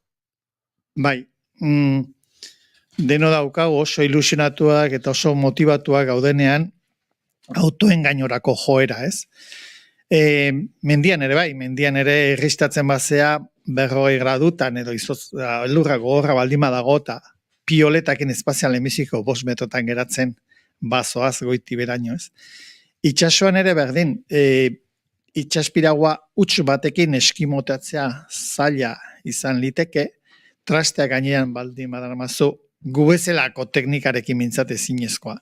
Eta pensatua da, naiz eta zu proba egin itxasuan edo piztina batean, eskimotatze simulakroa ariketa egiten dezula, ura lasai dagoenean, eta zuk badazpada ere, minutu bateko aizeak nasatu dezu. Baina uste gabean buelta ematen duzunean, ez dago aurrera tensioan erorizea eta nik behintzat, ni nere burua asko engainatzen saiatuta ere, konbentzituta neon, ez genuela buelta emango. Ariketa hori, teknika hori ditzaio eskimotajea, hori igual esplikatzea polita da, eskimalak inuit deitzen diren eskimaloiek, piragua zibiltzen dira, bere eiza tresna da, eta odon, buruz berak geratzen bada, piragua handi joanak, kaiak handi joanak, egiten du gorako posiziotako. Gainera uste dut hori frantzestutako hitza dela, eskimo rol da ingelesez, eskimo biraketa, eta eskimotajea uste dut eskimotaxetik datorren hitza dela. Eta azaldu hartzaio entzuleari ere, piraguan ura sarrez dadin, gona moduko bat eramaten duela piraguistak, gazteleraz kubre baineraz edo baineraz zera da, zuloa, piraguista doan zuloa, eta hori izan daitezke neoprenozkoa, izan daiteke plastikozkoa horreko eguraldi txarraren zeharkaldietan egokiagoa, lehorragoa gerta daitekelako, baina horrek lotu egiten du piraguista piraguara, eta buruz bera dagoen momentuan, denbora batean mintzat, urazta sartuko, horre erabaki behar da teknikoki nola pala erabiliaz, buelta eman, eta txarrenean, arnasa hartzeari gehiago eutxi ez daitekenean, gona hori askatu egin behar da, eta igerian atera. Baina horrek bere arazoak ere sortzen ditu, piragua urez betetzen da, igeri ateratzerakoan ur hori oso hotza egon daiteke, eta tira, gero hor badode maniobrak, piraguaren ura ustutzeko, da berriro sartzeko, baina ez da gauza bera, piragua baten ura ustutzea piragua hotxik dagoenean, 70 kiloko piragua bat daramazunean egitean dagokionean. Ordan, beraz, esperantza askorekin bazoaz, Josu, pentsatuz, akaso egingo duzula edo akaso ez. Egitino gustuko ezula piragua, eta orduan, antze batez aizu. Piraguak baditu gauza hon asko, eta beste batzuk ez zainonak, ez? Alde emango nioke autonomia, isiltasuna, disfrutea, ez? Baina urte garai hortan temperatura zero petik ere zegoenean, urtantak izoztu egiten dira, ez? Eta hankak piragua barruan geldiri dituzu oztu egiten, zea gerriti gorako ariketa da erabatekoa, baina gerriti bera ez, batzutan gertatzen zaigun ja azaro aldea, bazterrera junai eta ja itxasoa izozten hasia zegoen, eta esan behar da, itxasoko ura ez dela 0 graduta izozten da 2 gradu zero peti dagoenean, gatza daukalako, horrexeatik botatzeute hemen gatza errepideak garbitzeko, neguan ez aurten, baino eta odun, baldintza asko aurka bihurtzen dira, bazterreratzea ere, olako izotzkapa zentimetro batekoa dagoenean puskatzen da, baino handiago balima dago ez, eta hor gatzen zea, patoa bezala izotz gainean. Bazeuden, ez dakit, tensio arrazoi askotxo, ez? Eta momentu lasai, elkarri lasaitzeko ere, etzan erreza, itxas zabal zeharkaldi hortan, erdian geratzeko asmoa genuen, bigotutik behin, jateko, elkarri helduz, baina gero elkarri helduta itxaso mugituan zorabiatzen hasi, eta olatoengatik ezin elkarri ikusi, eta, Behin baino gehiagotan pentsatuko zenuten, Artaburu kuadrilla hau, San Juanetan abiatzea besterik ez genuen, baina hori ezin zenuten egin, eta hotzak eta izotzak asko areagotzen du, asko aldatzen du sentsazioa. Eguzkipean eta 15 gradutan, ez dut esango 30 gradutan, 15 gradutan, arazoak arazo erdia dira. Eta hotzarekin. Tira, Josu, segituan jarraituko dugu, bidaiaren zeharkaldi hau kontatzen, baina bagoaz estudio zentraletara, naiz irratiaren estudio zentraletara, egoi belategiran kidean dugu, eta azken horrukari egoi belategi, nire burua hueltan, segituan konponduko dugu, orain bai. Egoi belategi, egunon? Entzuten oso ez da? Bai, aurrera, bai. Txiki bat genuela, baina bueno, hori da, azken ordukoarekin gatozela, langabeziaren datu eguneratuekin, eta esan behar, baneko balantze positiboarekin datozela, Ego Euskal Herriak aurreko urtean baino, 24.009 langabe gutxiagorekin, amaitu zuelako 2023a, Espainiako Gobernuko Estatistika Institutu Nazionalak azaldu duenez. Landunen kopuruari dagokionez, 1.200.084 pertsona zeuden okupatuta 2023ko amaieran, alegia 52.500 pertsona gehiago 2022ko ekitaldiaren aldean. Abenduaren amaieran 98.000 enplegu eskatzaile zeuden 4 lurraldeotan, tasarik altuena Nafarroako dugu 9,32ko langabeziarekin eta 30.600 pertsonarekin. Atzetik datoz Bizkaia 6,79ko tasa eta 37.009 langabeturekin, Gipuzkoan portzentajea 6,37koa da, eta langabetuak 21.600 eta azkenik 5,36ko tasarekin, Araban 7.009 lagun daude gaur egun lanik gabe. Arabako datuei azpimarra egin behar zalantzarik gabe, estatuko langabezia tasarik basuena dugulako Soria eta Lleidaren aurretik. Lan arloari jakitera eman duela, Gasteizko epaitegi batek Osakidetza zigortu duela Arabako kanpo kontsulten laborategian grebarako eskubidea urratzeagatik, gutxienekoak ez ziren zerbitzuetan grebarako eskubidea gauzatu zuten langile batzuk ordezkatzeagatik. Zehazki egoera hori urologia atalean erregistratu zen 2020 urtean, gutxieneko zerbitzurik ezarri etzenean. Egun horretan lanuzterekin bat egin zuten 2 langile ordezkatu zituzten kategoria bereko beste langile batekin, baina atal desberdinekoa zena. Tira orain epaileak ebatzi du, nola baite urratu zela langile horien grebarako eskubidea, eta gogora ekarri dio Osakidetzari greba egunetan langileak ordezkatzeko mugak dituela. Eta gur esan baino lehen, oraindik ere lan kontuei tiraka gogora ekartzea nekazarien haserre Ipar Euskal Herrian, Frantzian estatu osoan ere, zabaldu egin dela. A73an gaur arte egiten ari ziren blokeo ekintzei, beste 2 gune gehitu dizkiete, A74 autobiderena, eta baita gaurko honetan Elbe sindikatukoak protagonista, Bilboko Baionako portuaren 3 puntu okupatu dituzte bertan sartzeko eta irtetzeko aukerak zailduz. Beraz, 3 puntuetan une honetan dezenteko korapiloa errepidetan, Ego Euskal Herriko errepidetara begira, une honetan ez dugula aparteko goraberarik trafiko zuzendaritzaren arabera. Hemen txutziko dugu beraz, berriz ere bigarren kafearekin uzan zaituztegu, eta gu eguerdiko 12etan bueltan izango garela informazioaren ariaren bigarren edizioan. Eskerrik asko Egoi Belategi, goizeko 11:04 eta guk aurrera egingo dugu, Josu Iztuetarekin ari gara. 3 pauso, 3 norabide, bidaia zoragarri honetan, bigarren norabide edo bigarren pausoarekin, Helsinkira bidean, piraguak hartuta, itsaso zabalera irten behar, hotza, eta tartean, kanalak, esklusak, ur maila aldaketak, lehorretik egin beharreko zeharkaldi tarteak, Josu, pixka bat denetarik gertatzen da horrelakoetan. Bai, gu oraingoan ere beste behin mapa batean atzamarra jarri zein genuen ustezko bidaia. Oslo, Estokolmo, Helsinki mapa batean kokatu daude 60 ipar latitudean, ez? Justu, San Petersburgo izango litzakero Errusia latitude beretsuan dauena.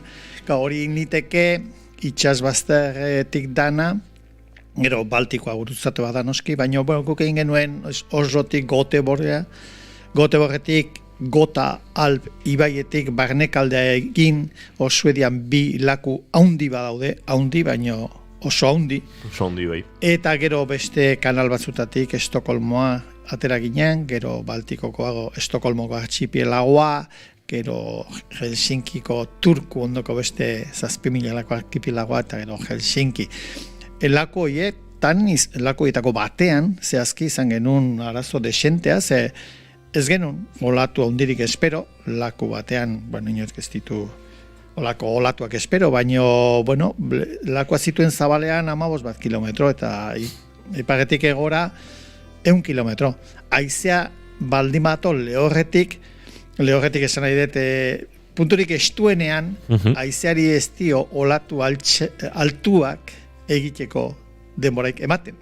Baina 1 kilometroko goitiberako norabidean haizeak olatu txikia energia pilatuz doa neurrian, gero eta hundiagoa da, eta gertalitezke 2 metroko olatuak edo hundiagoak.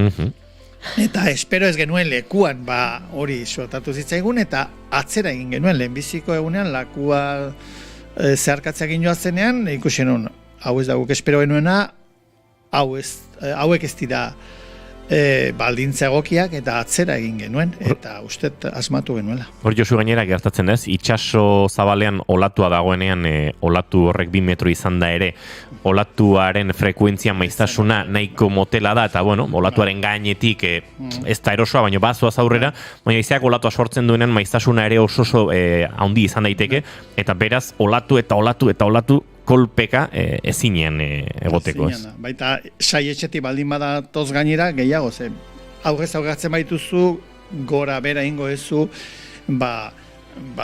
zuzenean pirabakin olatuak mozten joango bazina bezala, nio saietxetik baldin baituzu, bapatean arraun altxatzen duzu, eta bestean erortzen zea, eta bestean laguna biztaz galtzen duzu, ez dia baldintza erosoak. Ez da seguruak ere. Ez da seguruak ere. Eta ezintzea da mutu, ezin dezu esan bizikletaz edo eskian bezala, kieto, hemen gelditu, eta denda montatuko deuta gau, hemen txingo ez dago, ez da, dana edo ez errez momentu batean, ez? Bestaldera edo inora, ez? Ondon hori kudeatza ez da errez. Oain beldurtu iten naiz nola. Pentsatzekin bakarri beldurtu iten ez, baina bueno, beste gauza batzu tan ere alaxi hiliko ginen naiz baita, eta beti esaten dugunak unai genuelako joan ginen. Handiken Helsinkirainoko bidea egintzen duten, Oslotik Helsinkira 1500 kilometro, eta pentsatzen dut hor ere bizpairu hilabete pasako zirela, Josu, zerkaldia begiteko? 2 hilabete pasa genituen, guztira 60 egun arraunean, eski zeharkaldian 2000 kilometro izan zian, 80 25 kilometro bataz besteko distantzia, eta piragoaz ere bataz besteko hori atera zitzaigun 25 kilometro. Horre suposatzen du bataz beste 6-7 ordu arraunean. Aizealde baldintza honenetan gehien egin genituen eguna 40 kilometro izango zian, eta gutxien egin genuen eguna, buelta eman da... Minus zerbait atera gozen hortan. Bueno, leku berean lo egin genuen, baina kanpamentua guztia desmontatu, dana traste uzizartu, ordu bare bat pasa, eta 10 minutua leku berean geunden, dana berriro montatzeko. Esan erraz egiten da, baina momentu horretan psikologikoki ere berriro dena montatu antxe atzera egite hori gogorra egiten da, eta zama pilatzen joaten da, ez? Denok adostutako erabakia baldin bada, errezagoa da. Baina lauetatik, 2 oso garbi ikuste dute atzera bueltatua dela. Beste batek oso garbi aurrera egin badala. Eta 3. zalantza baldin badago. Boto txuria. Orduan ja, gauza komplikatuagoa da, horrek elkarbizitzan ere eragina izan dezake. Eta gure kasuan Mikel Troitiño zarauztarra surf irakaslea zan itxasoa ondoen irakurtzen zuena, Marcos Pasaitarra da, ark ere bai, eta Ane Miralles ordiziagoa da, eta ni Tolosakoa, guk ikusi dugun urmasa hundiena ondartzakuna teoria ibaia da. Odon, bueno, bagenitun 2 itxas gizon, baina haiek ausartegi izatea ere zitzaigun komeni guri. Baina adosten genitun erabakiak, eta uzet hori, lehen pausan esan genuen bezala, taldea da importantena, eta asko esaten dan esaldia da, bakarrik urrutiago juntzaitezke, bueno, azkarrago juntzaitezke. Bakarrik azkarrago juntzaitezke, baina taldean urrutiago iritsiko zea. Beraz, komeni da, talde kide kopuro bakoitia izatea, ez? Horrelako adostasunak gausteko, lau eta 2 parean egon beharra, mintzat 3 eta 2 izango dira, edo? Batek boto txuri eman behar badu, berdin zaude. Beti egoten da, bat esaten duna bat egiago, no, niri berdin zaitu. Zuek esaten dezuena. Beti oain gaztetan, sin mas oitako. Bai, sin mas da, sin mas oizer da, eta ez da ezer, baina, bai, lau lagun ondo moldatu ezko ere gauza edera da.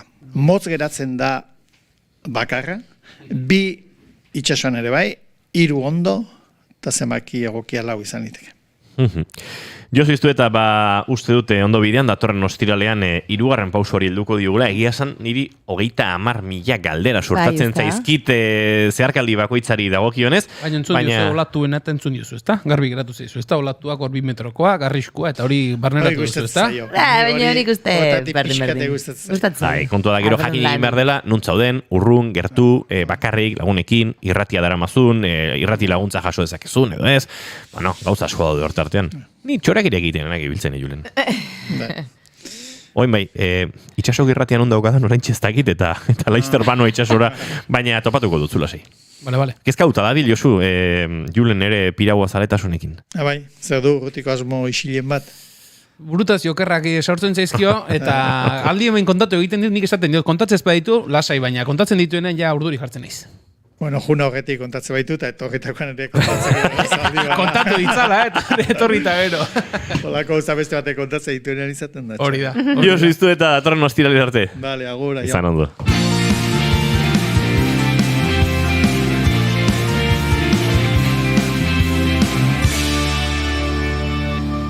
Bigarrenak ez direlako beti okerragoak, bigarren kafea. But don't be unkind. It don't mean I'm blind. Perhaps there's a thing or two I think of lying in bed. Gramofonoa. Estitzu Pinatxorekin. But there it is.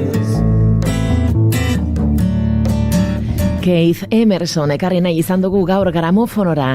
1954ko azaroaren 2an jaio zen Erresuma Batuan, eta Emerson, Lake and Palmer taldeko teklatu eta abeslari gisa egindako lanagatik da ezaguna. 77an egintzun debuta The Nice taldearekin, eta 70an Emerson, Lake and Palmer supertaldea sortu zuen.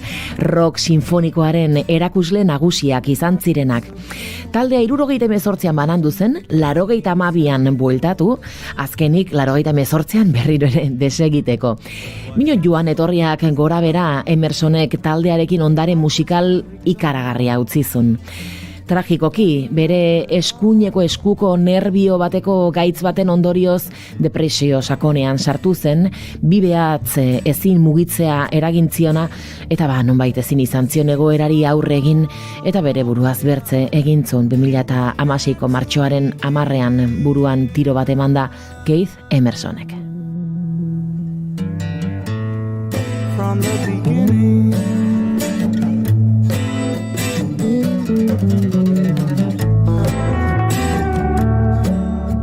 Jada entzun gai duzue gramofonoaren azken saioa.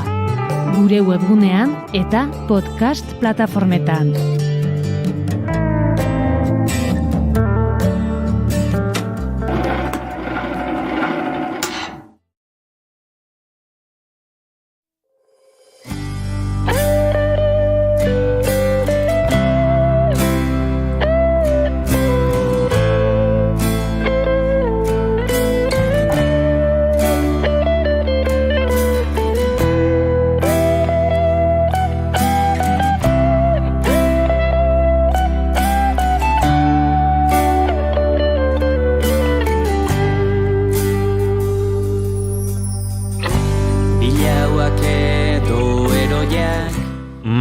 Hitz egiten dugu bigarren kafean adimen artifizialaren inguruan, errealitate virtualaz, teknologia berrienek sortzen duten gure bizitza hobetzeko gaitasunaz, askotan hauek proposatzen dituzten bestelako erronka eta zalantzei ere egiten diegu aurre, baina tira, gaur aurkeztu behar dizuegun errealitateak ere badu, teknologia oso aurreratuetatik eta gure bizitzak hobetzetik, gure edo gure adinekoen bizitzak hobetzetik, azkenen finean denok ere izango gara adineko.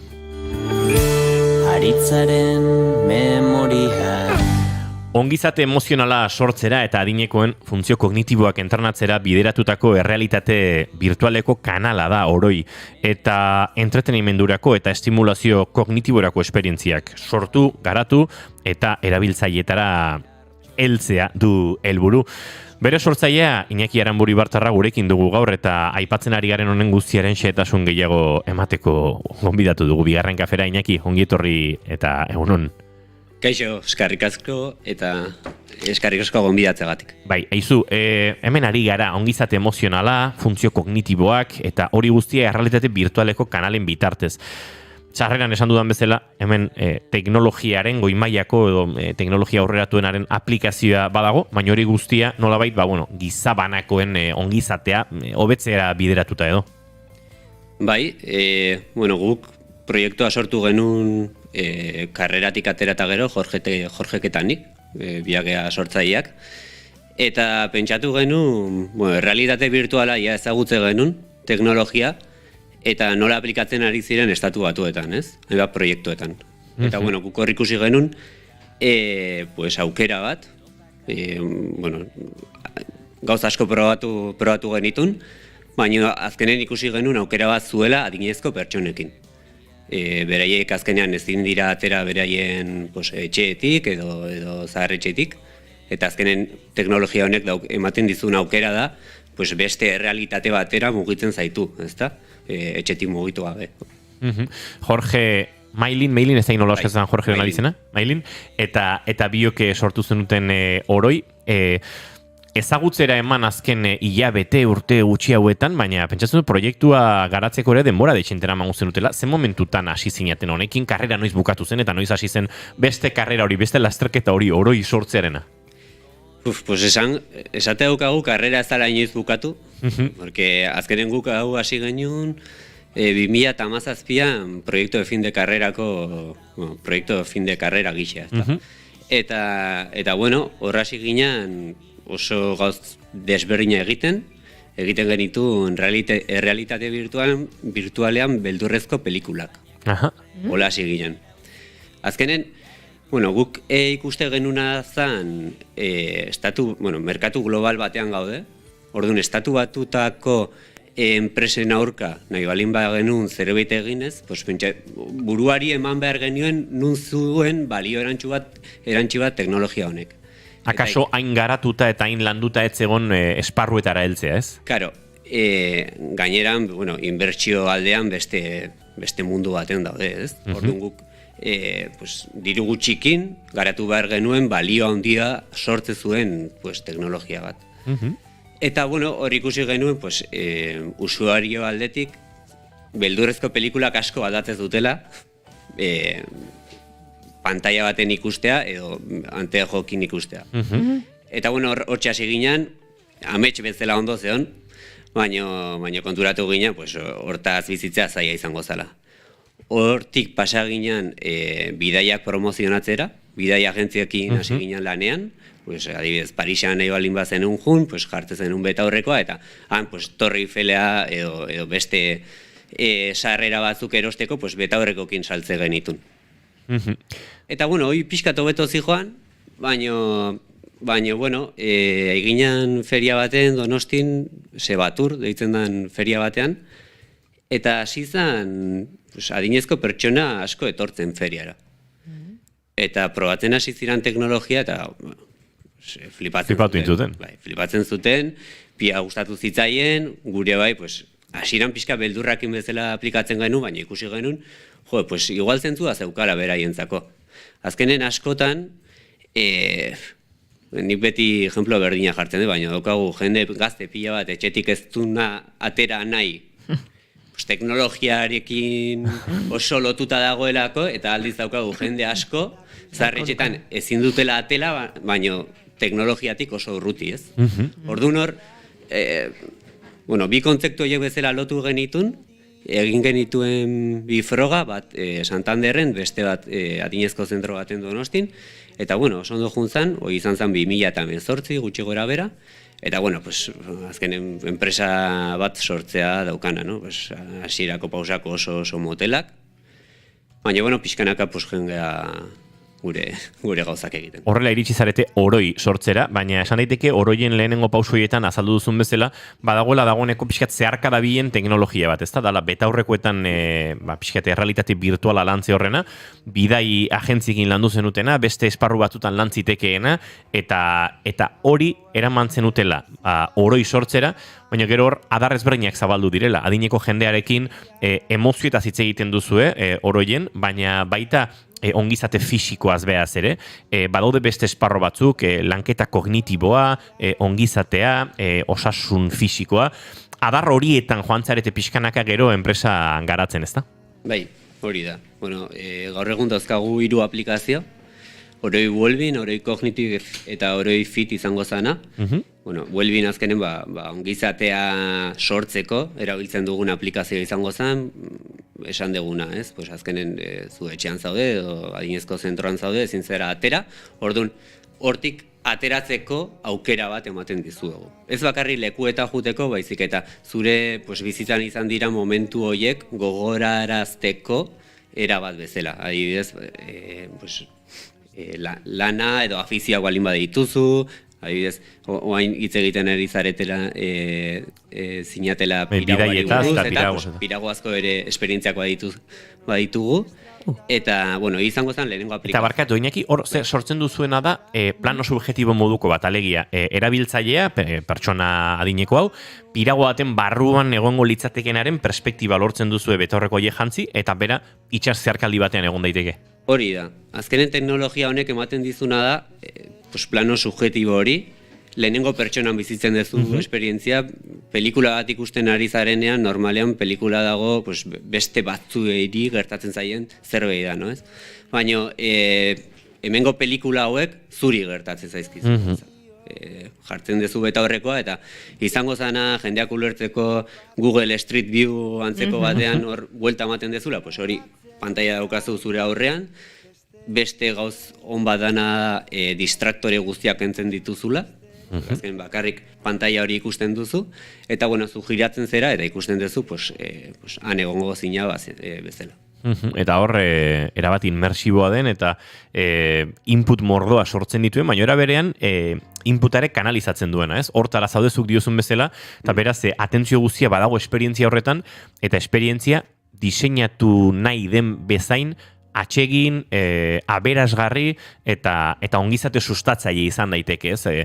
Pentsatzen dut hor, gero, eta hemendik galdera, terapeutekin, adineko jendearen beharretan aditua den jendearekin landuko dituzuela esperientzia ezberdinak, ez? Bai, zue interesgarria litzateke, hau edo beste estimulatuko duen zerbait, eta gero hortik zuek lantzen ari zarete, edo nola egiten duzue? Bai, bueno, gu taldean daukagu psikologa eta neuropsikologa bat, eta beraiek egoten dira egunero hitz egiten terapeuta eta terapeuta okupazional eta psikologo guztiekin. Orduan beraiek, normalean, ja badauzkate lehenagotik ideiak, ze esperientzia dauzkate, gustatuko litzaiz zioke bizitzea, eta horiekin lan egiten dugu eta hori buruz egiten ditugu gure esperientziak. Horra, aipatzen ari ginen, ez, garapen hori pixkanaka ematen joan zaretela, eta pixkanakare joan zarete nazioartera edatzen, ez, zuen produktu hau, badakit Alemanian, Erresuma Batuan, aipatu zulen estatu batuak, uste estatu batuetan sartzeko ere pauso batzuk eman dituzuela, ez dakit hori gauzatu den era bat, Iñaki, baina tira, Euskal Herrian ari zaretela ere, atzerrira produktua pixkanaka garatzen edo zabaltzen ari zarete, ez? Bai, bueno, guk hasieratik esango nuke Euskal Herritik kanpo hasi ginala begira, azkenen Euskal Herrian badaude zaharretxeak, baina enpresa bat bakarrik zaharretxei saltzen diena, bai? Bai, diena, bakarrik Euskal Herrira ezin du begiratu. Orduan, hasieratik hasi ginen Espainia begira, eta hortik aurrera Frantziara, Erresuma Batura, Alemaniare bai sartu geha, baina zaila da, Alemania sartzea, eta gero estatu batuta. Azkenen, guk orain, internazionalizazio plan hontan, guk sortzen duguna produktua. Eta han kontaktatzen dugu, gure berdina oroi, estatu batuarra, ez? Kontaktatzen dugu, eta, hariek egiten dutena da gure produktua distribuitu. Azkenean, merkatu hauetan, produktua sortzea oso garestia da.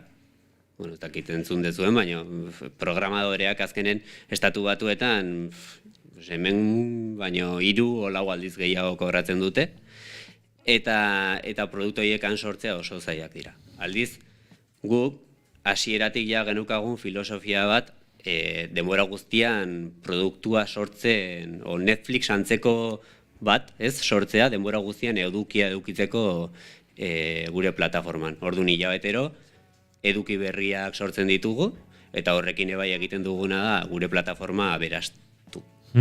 Menari gara, streaming bitartez jarraitzen gaituztenek ikus dezakete oroi aplikazio, oroi produktu honen bideoa, batetik erabiltzaileek nola erabiltzen dituzten betaurreko modukoiek, baina beste momentu batzutan lehen aipatu dugun, izan Piragoa, izan bizikletan Donostiako kaleetatik barrena, nola ibil daitezken, eta pentsatzen dut hemen bestelako, konexio batzuk ere sortzen direla, memoria lantzeko orduan, azkenen kognitiboki lantzea aipatzen denean, askotan hori izango da, memoria landuta, hor kognitiboki konexio batzuk lortzea edo bestelako lanak egitea zineki? Bai, gu hasieratik hasi ginean bisitak egiten eginezko zentroetan ikuste genuna da zen estimulazio kognitiboa, askotan era oso rudimentario baten egiten zala. Fitxakin, edo puzzleekin, batzutan era oso infantil batean ere, esango genuke. Eta aldiz, realitate virtualen ikusi genuna zen aukera bat genuela, eguneroko, guretzako normalak diren eguneroko gauzoiek, dirua atera bankutik, edo supermerkatura joan, eta erosi. Hoiek prestatzea bezala. Entrenamentu gisa edukitzea, gure plataforman, hor prestatu era egoki batean, eta gero ja, benetan, kanporazoa zenean horri erronka horiek egitera, ja prestatuta egoteko. Iñaki, garapen hau gauzatzerakoan, enpresa guztia gauzatzerakoan, aipatu dugu internazionalizazioan, beste merkatuak topatzea, ferietan ere aritu zarete bideo honetan, zein dira Euskal Herrian enpresa bat garatzen ari den, teknologia enpresa bat garatzen ari den enpresa batek topatzen dituen laguntzak? Badakit Esprirekin elkarlanan aritu zaretela, ez dakit zein da gure testuingurua horrelako ekintzaile proiektu batean murgildu nahi duen norbaitentzat? Galdera oso interesgarria, porque azkenen gu beti prestatzen gaituzte beste ejemplo batzukin, estatu batutako ejemploekin. Startup bat sortzea zoaz, eta beti daukazu liburu bat, esaten dizuna nola, gizon batek San Franciscon sortu zuen enpresa bat, eta lortu zuen merkatua jatea. Azkenen gure testuingurua oso desberdina da, gure esango nuke alde guztietan, merkatua azkenen, goazen ja Euskal Herritik ateratzea, Espainia txikia da.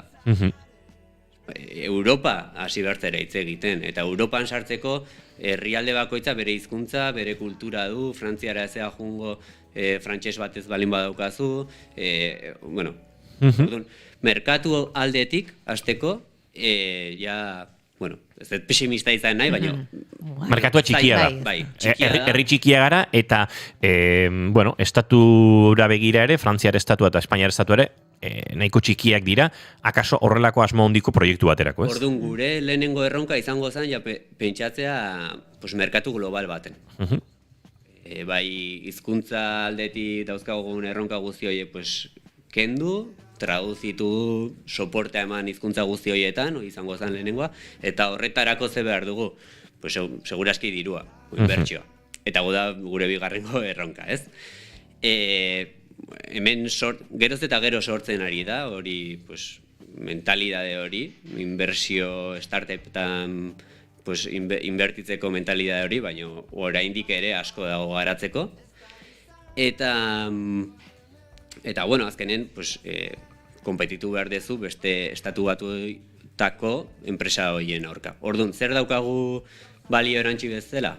Gertutasuna, eta nire ustez pixka bizkorragoak izan behar gara. Diru gutxi daukagun, behintzat bizkorragoak izan, eta horrekin, gure kasuan behintzat, zerbait atera dugu, eta hemen Euskal Herri mailan enpresa asko daude, pues, teknologia arloan oso garrantzitsuak direla munduan. Mhm. Así que bidea badago. Baina bai egia da, igual sortu beharko zirela hemengo kaso exito izango direnak, ez? O jendeak hemen idatzi beharko zuen pixka bat, nola dan Euskal Herritik sortzea. Erreferentzia tasun hori ez lotzea. Bestela gure referentzia pixka desfokalizatuta daude eta bidea ez da berdina. Aipatu duzu San Franciscoko kasu hori, eta horre teorian gauza asko erakusten dira, ezta? Elevator pitch kontzeptu hori askotan maneiatzen da, zera dirua lortzeko, dirua duen norbaiti hurbildu eta bapatean zure proiektua kontatzearena. Ez dakit, gure errealitatean horrelakori gertatzen den, finantziazioa nondik nora lortzen hasten den, beste enpresetan baote den, ez? Euskal Herri mailan horrelako feria txikirik, startup bilkurarik eta horrelako punturik, hasi berria den, akaso zuen kasuan ja proiektua sendotuago dago, baina duela urte batzuk hasten ari zen momentu horietan, horrelako lekurik baote dagoen, horrelako espaziorik baote dagoen. Badaude, gainea orain geroz eta gehiago daude, diru laguntzare bai geroz eta gehiago ateratzen ari dira, eta oain nire ustez garatzen ari da ere, hemen fondoak daude, baina finanziazio pribatua ustez falta dela pixka bat gehiago. Azkenen geroz eta fondo gehiago sortzen ari dira, baina pixkat finanziazio pribatua mugitzen da azkenean, exito bat atera danean, ez? Orduan, dauzkagu exito guztiak atzerrira begira, dena da, ezagutzen dugu, Apple bat, Facebook bat, edo edozein startupa, baina, karo, behar dugu gure kaso de exitoa, hemengo finanziazio pribatua, pixkat mugitzeko, ez? Jakiteko hemen ere aukera hori dagoera. Zuen buruan badago, eta hau etzegoen ere buruan galdetzea, baina hemeniken 5-6 urtetara akaso zuek izatea beste proiektu batzuk bultzatuko duten proiektu hori? Noski. Bueno, nik uste denak, hemen ongean, gauden denak, ikusten diogula, ez, aukera hoi. Kasu argi badago, ez dakit Bizkaian Ticket Biz, ez dauten duzu, guain Atletiken presidentea dana.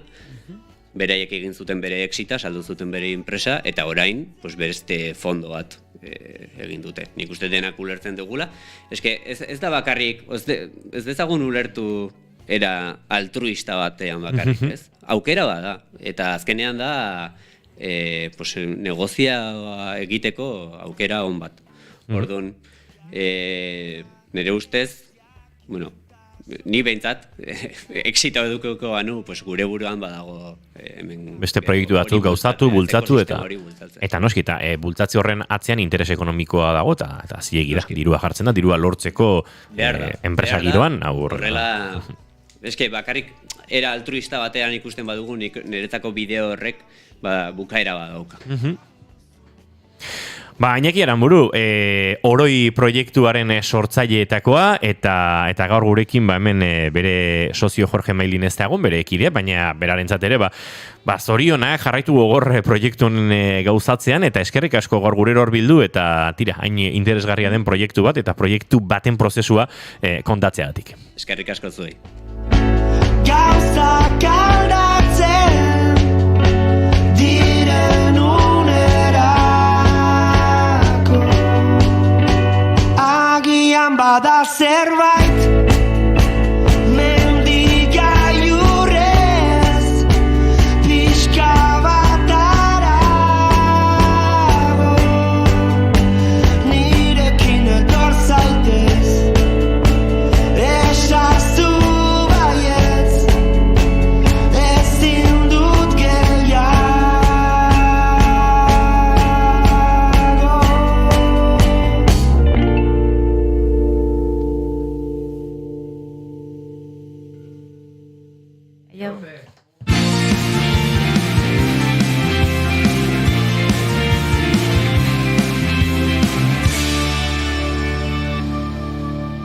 Bigarrenak ez direlako beti okerragoak, bigarren kafea.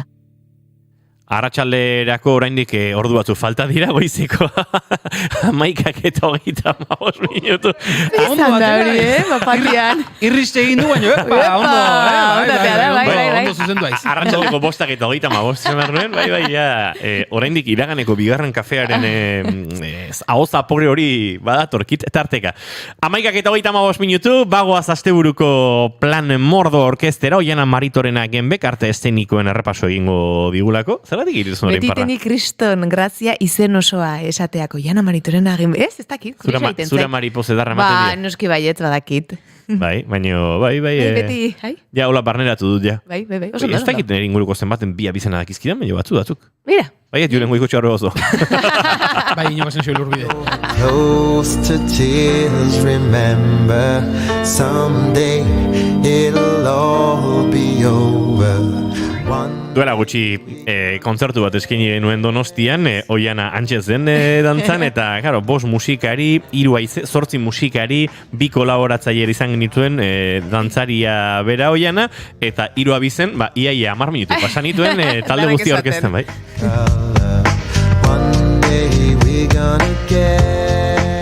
Eta Alicia Gembe Moreno ikusle bezala nerama, Bai, Antxezen, eta pozez entzuntzuen bera labaren bigarren izena. Tira, Oiana, astebururako badatoz plantxo batzuk, eta lehenak gaurtik hasita, eta ikusten dudanez, guandik gertu xamar Tolosako Leidorretik abiatuta. Hoxe gaur musika duzue, antzerkia duzue, baina zuezin joan. Baina beste norbait, seguraski, joateko moduan izango da. Kortxoaren dilema antzezlana eskeniko dute tartean teatrokoek, hementxe Tolosan arratsaleko 8 eta larun batean Arrigorriagan izango dira bertako Lombo aretoan arratsaleko 7:30. Familia sareka da Baiben antzerkitaldearen lan hau ere badabil batetik besteran, Espainian estatu mailan ere asko ari dira mugitzen eta Elorriora etorriko dira gaur bertan, Arriola antzokian izango dira, arratsaleko 8:00. Eta txalo taldearen baginaren bakarrizketak Lekeition ikusgai izango da, ikusgarri aretoan arratsaldeko 8:00. Eta Tolosako talde bat, amateur taldea, Katiuska antzerki taldea, Sestaoko musika eskolan egongo da 7:30 arma lana eskaintzen. Armagintzaren gaia umoretik lantzen duten ikuskizuna da, eta beraien 5. lana da.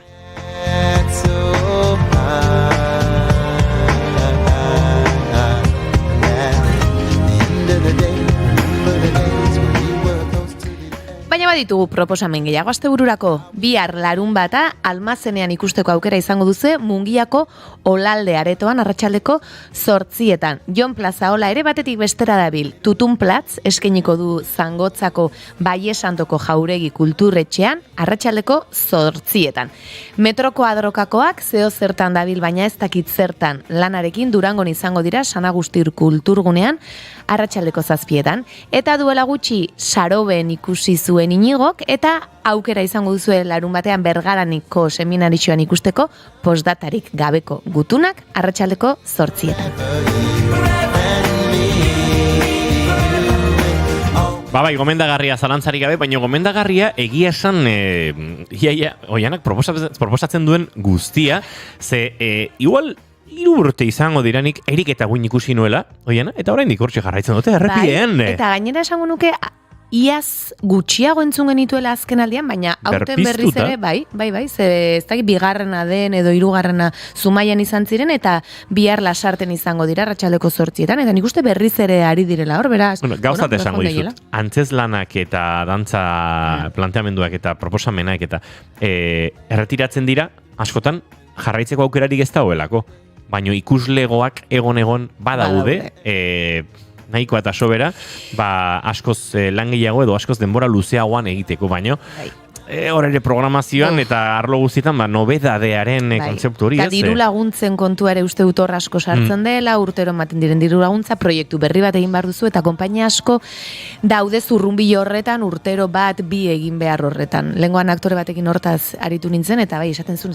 azkenean egin behar hori, eta gero lan bate sasoian mantendu behar da, bizirik mantendu behar da, baina aizu, orain txarirek bururatzen, ez da gauza txarra, olako antzerki jaialdi bat antolatzea, gutxienik 5 urte dituzten antzeslanekin esaterako. Ala, ze politia eta pixkate berreskuratzea lan horiek, eta Aizu, hasi zaitezke antolatzen, Zuola gauza antolatzen, abila, zeata. Nahiko lan ez daukagu bestela ere.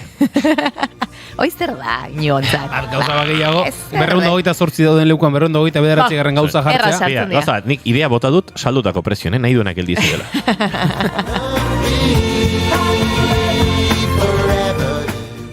Tira, Erik eta guin aipatu dugu, Lasarteko Manuel Lekuona kulturetxean izango dela oiana, eta gehiago ere, bai? Bai, Murkra dantza ikuskizuna eskeniko dute berrizko kulturetxean arratsaldeko 7:00, Ertza konpainiaren azken lana izango da, eta aurten gainera 20 urte beteko ditu konpainiak, eta ospakizunen bat badu urte amaieran horrentzat. Eta erreka ondoan bi gezur, lana Gastezenan eskeniko dute bihar arratsaldeko 7:00, Oiana Besga eta Nerea Gurrutxagak, beraiek osatzen dute Marizaunka konpainia, eta lan berezi hau bertan izango da. Kondairak erabili dituzte lana sortzeko, eta seguru interesgarria izango dela.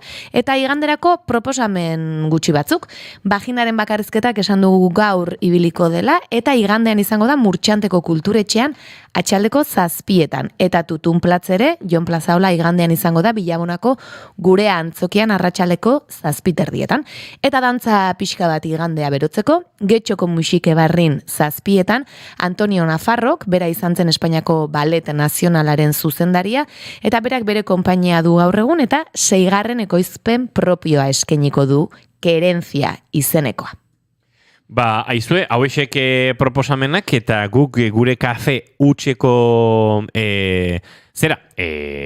gonbidatua aurkeztu behar dizuegu, oraintxe, eguerdiko 12:00 18 minutu justu falta diren honetan.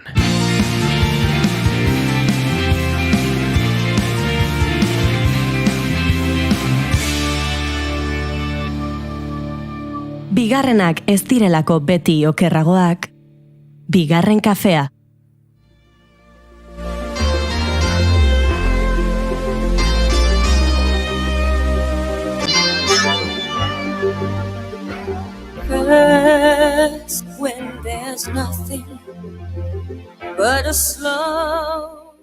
Leire Goikoetxea.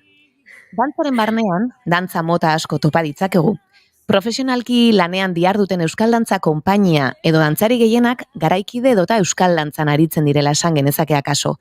Hauetako asko gurean izan ditugu orain arte, baita baleta landutakoak ere, baina orain arte ez dugu jazz estiloko inor izan. In a world made of steel, made of stone. Gaurkoan, mundu hau ondo ezagutzen duen gonbidatu bat izango dugu gurekin. Leire Goikoetxea. Bere ibilbide profesionala ez du dantzara bideratu, baina bai zaletasun, pasio eta bere bizitzako momentu asko. Dantza garaikide, jazz funk, urbano, baleta, theater dance, gauza askotako eskola jaso ditu, eta irakasle ere izan da, bai jazz dantzan eta baita urbanoan ere. Euskal Herrian formatzeaz gain, Tailandia eta Frantzian ere jaso ditu eskolak.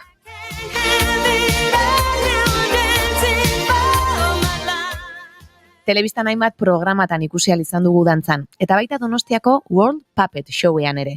Orain gutxi ezagutu dut nik, saretan bere bideo bat ikusi ondoren, Video Award txapelketako bideoa. Bertan jazz estiloa dantzatzen ikus dezakegu. Donostiako Victoria Eugenia antzokian, eta sari bat eskuratu dute. Bera ezagutu eta dantzarekiko duen pasio eta maitasuna berehala transmititzen ditu. Ziur ere, entzuleei iritsiko zaiela bere dantzarekiko maitasun hau. Lanean tartetxo bat egin digu eta hementxe dugu gurekin. Ongi etorri bigarren kafeko kafeutxera, Leire Goikoetxea. Egunon, Leire. Kaixo, egunon, mila esker saberagatik ze polita. Aizu, Leire, lehenengo galdera nik egingo dizut, gehien txuenak ondoren oianak egingo ditu, baina kafe hutsa izena duen tarte honetan, bigarren kafean, galdetu behar dizugu ea kafe zalea zaren baiala ez. Bai, pia uste zaiduela gutxi gaina kafe hartu dut. Bale, oso ondo horrek suposatzen du nirekin oso ondo moldatuko zarela, jurerekin ere bastante, oianarekin ezain ondo. Baina, bueno, konponduko dugu nola bai. Nahiko malgua da oiana, zaletasuna bekin. Nain zorrotza kafe zalea madarikatu ez. Bueno, Leire, esan dut, orain gutxi ezagutu zaitut, eta plazer bat izan da zurekin gurutzatu ditudan, ez? Mezu horiek nola bizi duzun dantza aipatu dudan bezala, eta jakin nahiko nuke pixka bat, esan dut dantza ez disiplina asko jaso dituzu, ez da, baleta, jazza, funka, urbanoa, konta iguzu pixka bat nola izan den zure formakuntza guztia? Ba, noski, bueno, ni txikitatik hasi nintzen, ni gimnasia errimikan hasi nintzen txikitatik, ikastolan, baina ni nire izpagatik hasi nintzen, nola esateko nire izpa, gaina bidean ikusi daiteke nire izpa, nahi arabaiketxea. Eta, berarekin hasi nintzen, gimnasia errimikoan, eta gero ja helduago nintzanean, helduago, 12 urtetxo, edo ja sartu nintzen dantza estudio batean, eta bertan hasi nintzen jazzarekin, eta pare bat urte beranduago hasi nintzen baletarekin, eta ja urtekin eta urtekin hasi nintzen garaikidearekin, urbanoa ebai, baina gehien jorratu dudan estiloa izan da jazza, eta niri azkenen gehien gustatzen zaitena edo konektatu dena dakatena. Zer da konexio hori edo zer ematen dizu jazz estilo honek? Filosofiko, hola pixka, baina azkenen da ni espresatzeko modu bat, azkenen zure karakteristikak edo bai musika, niri musikalitate asko gustatzen zait eta azkenen jazz estiloa bertan jorratzen da gehien, azkenen musikalitatean eta bai teknikan, eta bai zure pertsonalitatea sartu dezakezu, nahezun modun, eta jazza joan daiteke jazz funketik eta jazz teatrera da abaniko oso handia, eta niri horrexegatik gehien gustatzen zait. Entzulek pixkat ezagutu dezaten, eta baita nik ere, nik jazz estiloa seguraski ez dut kontrolatzen. Aipatu duzu oraintxe jazz funketik, jazz theaterrera edo joan daitekela. Bien zertzela da edo ezaugarritxoren bat esan zen ezake, adibidez? Bai, noski, theater jazza azkenen karakteristikoena da Broadway estilokoa. Zuek musikaletan ikusi ezakezuena, adibidez, West Side Story, A Chorus Line, Chicago, Pipin, kabaret, hoi da theater jazza, eta gero jazz funkan ikuste izango ala pixkat bidean egiten dudana, baina beti gordetzegu esentzia baletaren basea, oso garrantzitsua dela estilo hontan, baina ixe, jazz funka da pixkat rebeldeago esango nuke. Bai, bideoa esan duzu bideoan ikus dezakeguna, bideoan ikusten ari garena da, aipatu dudan bideo hau, txapelketan eskaini zenutena, Victoria Eugenian grabatu zenutena, konta iguzu pixka bat hemen zure aizparekin ikusten zaitugula esango nuke, ez da? Nahiarak ere bihotz batzu jarri dizkigula estremen hementxe. Eta konta iguzu nola sortu zen bideo hau, edo nola iritsi zitzaizuen proposamen hau? Hau nire dantza irakasleagatik izan zen, Mari Jose Jaramago, bixu bat.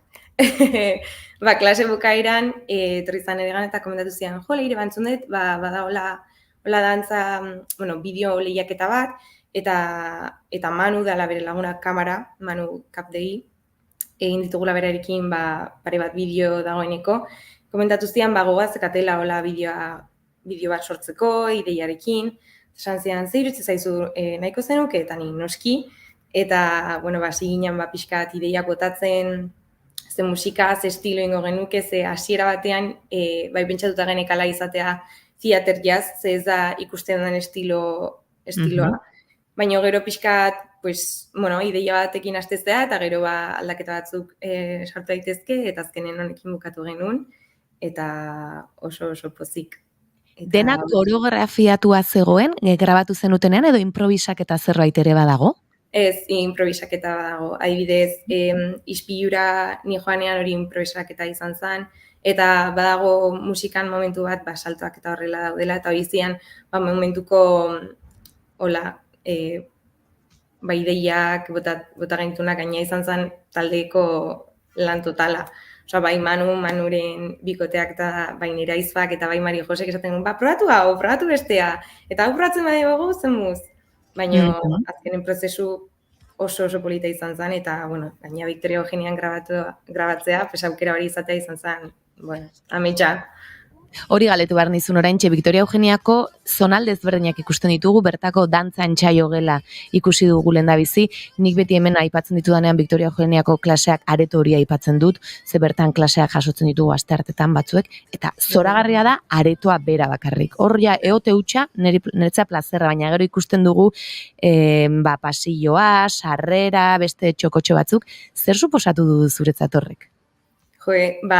Ametsa komentatu bezala, azkenen bakarrik euden, guztiz bakarrik, eta hori izan zen, Mari Jose nire irakasleari esker, ze badago Gipuzkoako ezagotezen baino Gipuzkoako dantza profesionalaren elkartea, eta bera zuzendari hoia zen, eta aukera izan genuen, baimena eman ziguten dantzatu alizateko, eta bertan, zagitik uste zuen, baina badaude, hola, bideoko historian eta bideoko momentutan badaude, hola, ez mensaje ezkutuak, baina zer ikusia dakaten gauza politak, eta bidez, momentu hortan ikusten da vitrina modukoat, eta bidea dantza zapatillak, beste dantzariek eraman dituztenak, eta azkenen, ametsa bertan grabatzea.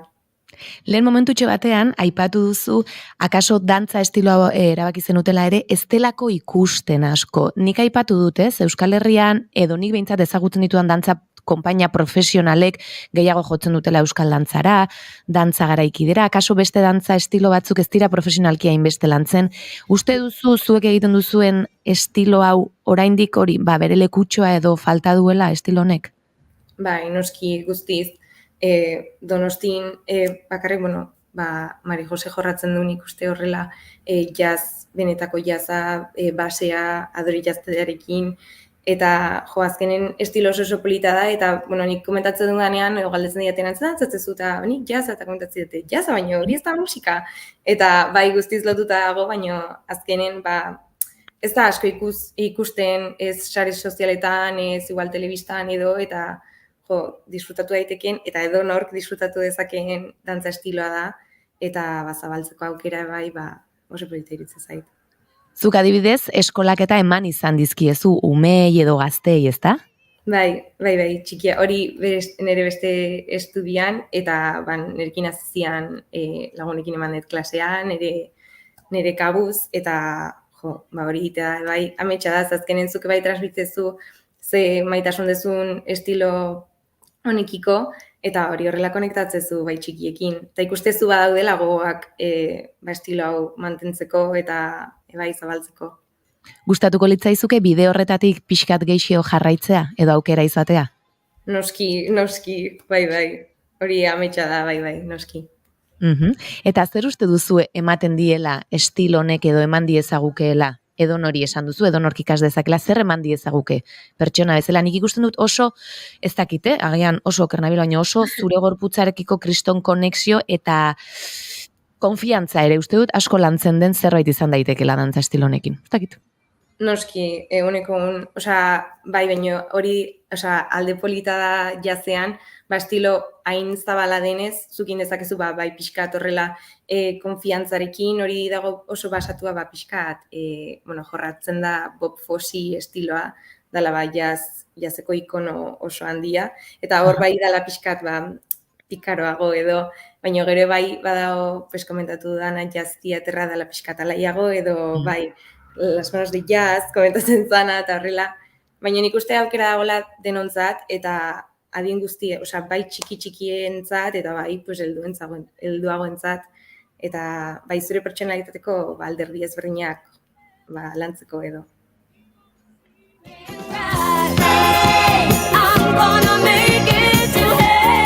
Bueno, bide bat hemen ari zarete Marijo Jaramagoa aipatu, eta gure txatean dago, hemen hau paleide jarri dut.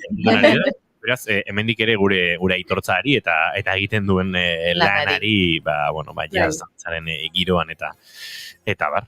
Bai, niri egia esan bada dantza estilo bat edo transmititzen didana ere energia eta laitasun pila bat. Eta egia da, beti pentsatu izan dudala, gustatuko litzaidakela egitea, baina kaso zuk esan duzun bezala, ez dut bilatu edo ez dut hain eskaintza zabala edo ikusi edo, eta beste dantza estilo batzuetatik jo dut orain arte, baina agian Marijo, begiratu beharko da zure ordutegia edo zure klase eskaintza, kuxkuxiatu beharko dut, ezta?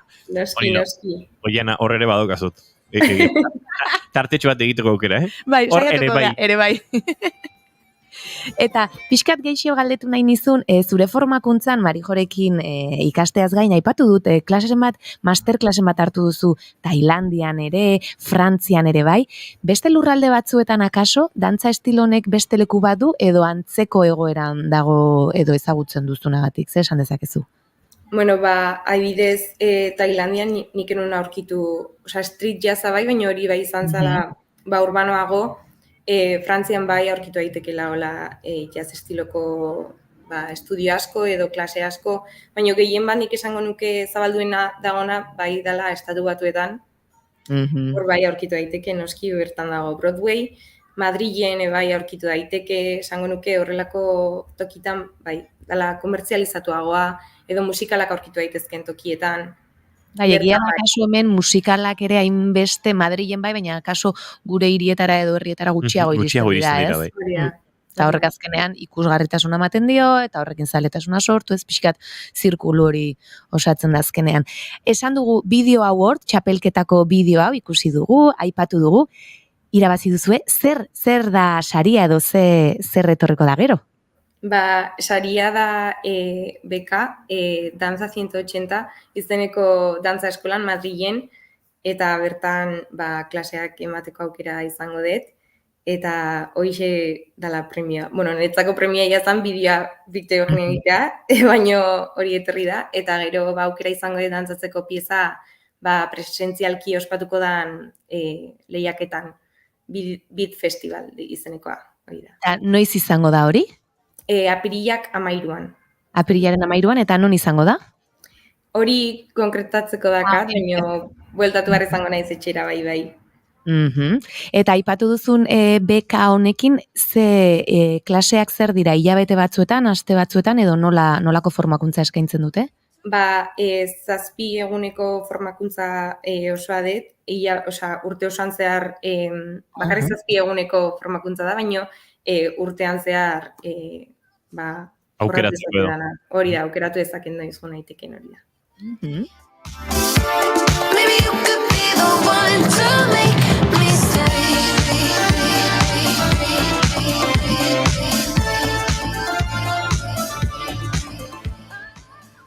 Naiara ikusten ari ginen, aizpa, pentsatzen dut etxean horrelako dantza saio ederrak egingo dituzuela noizean behin, ezta? Bai.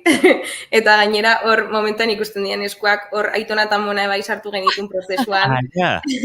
Laguntza dar genuen eta esan genuen, Aitona Mona etorri, zazte probatuko dugu, eta beraiek, oso pozik beti laguntzeko prest, eta bai, etxetik Aita eta Maia, kokoteraino daude denbrauzkin, etxetik mugitzen, soinu egiten, baina pozik, bai. Leire, gure pixkate fantasia elikatze aldera zaiguzu, zure gurasoen etxean badagoela horrela, bideoan ikusten ari garen bezalako eskailera zabal, handi bat, horrelako. Nea metxa izango zen, baina la portalean bestela badakagu izpi handi bat, bertan bai. Bueno, ez da gutxi. Ez da gutxi. Ze plazerra, egia esan dudan bezala, nik bideo hau ikusita ezagutu zintudan, kontaktu baten bitartez lortu nuen zurea, eta egia da askotan jotzen dugula, takit beste talde eta horrelakotara, eta politia dela ere ikustea ze dantza estilo ezberdin egiten dituen jendeak hemen, ze gauza politiak egin daitezkeen, eta beraz eskerrek asko eta zorionak egindako agatik, jasotako sariagatik, baina batez ere egiten duzun eta transmititzen duzun guztiagatik. Mila esker gonbidapenagatik, plazerra. Zaindu asko eta kaso hori, apirilaren buelta hortan hoiena, berez ere kafe bat hartu beharko dugu. Eta honea dantzara ekarri? Ojo! Eskailera bat inbarko dugu, zehoz, ez? Ekarriko dugu, lasai, alfombra gorria eskailera dana ekarriko. Igual, Julen ere dantzan jarriko ez du. Ojo, ez? Orain txetik esaten dizut. Bueno. Eskailera norbaite jarri beharko du. Egia, hortxe eusten jarriko zaitu goi. Nik piano jo balin bada hasi behar dute, pixkate Broadway giroan pentsatzen, ez da makala izango. Zerbait egingo dugu, Leire Goikoetxea plazer bat, mila esker gaur gurekin egoteagatik, eta harremanetan jarraituko dugu. Bai, mila esker zuei zaindu. Agur. Eta guerdiko 12 bueltan ditugula, guri ere agurtzeko ordua, Oiana Maritoren agenbe, datorren ostiralerarte.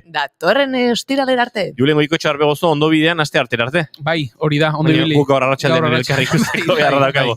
Eta entzule, zuek plazer baduzue, gu astelenean goizeko 10 eta 5 hemen izango gara bueltan orain, informazioaren tartea hemen. Naiz irratian zaindu asko, eta eskerrik asko, horre irrati guinen bestaldean egoteagatik.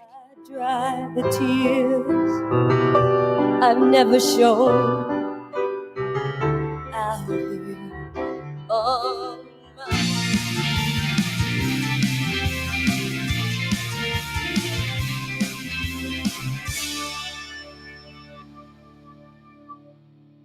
Keep calm And bigarren kafea.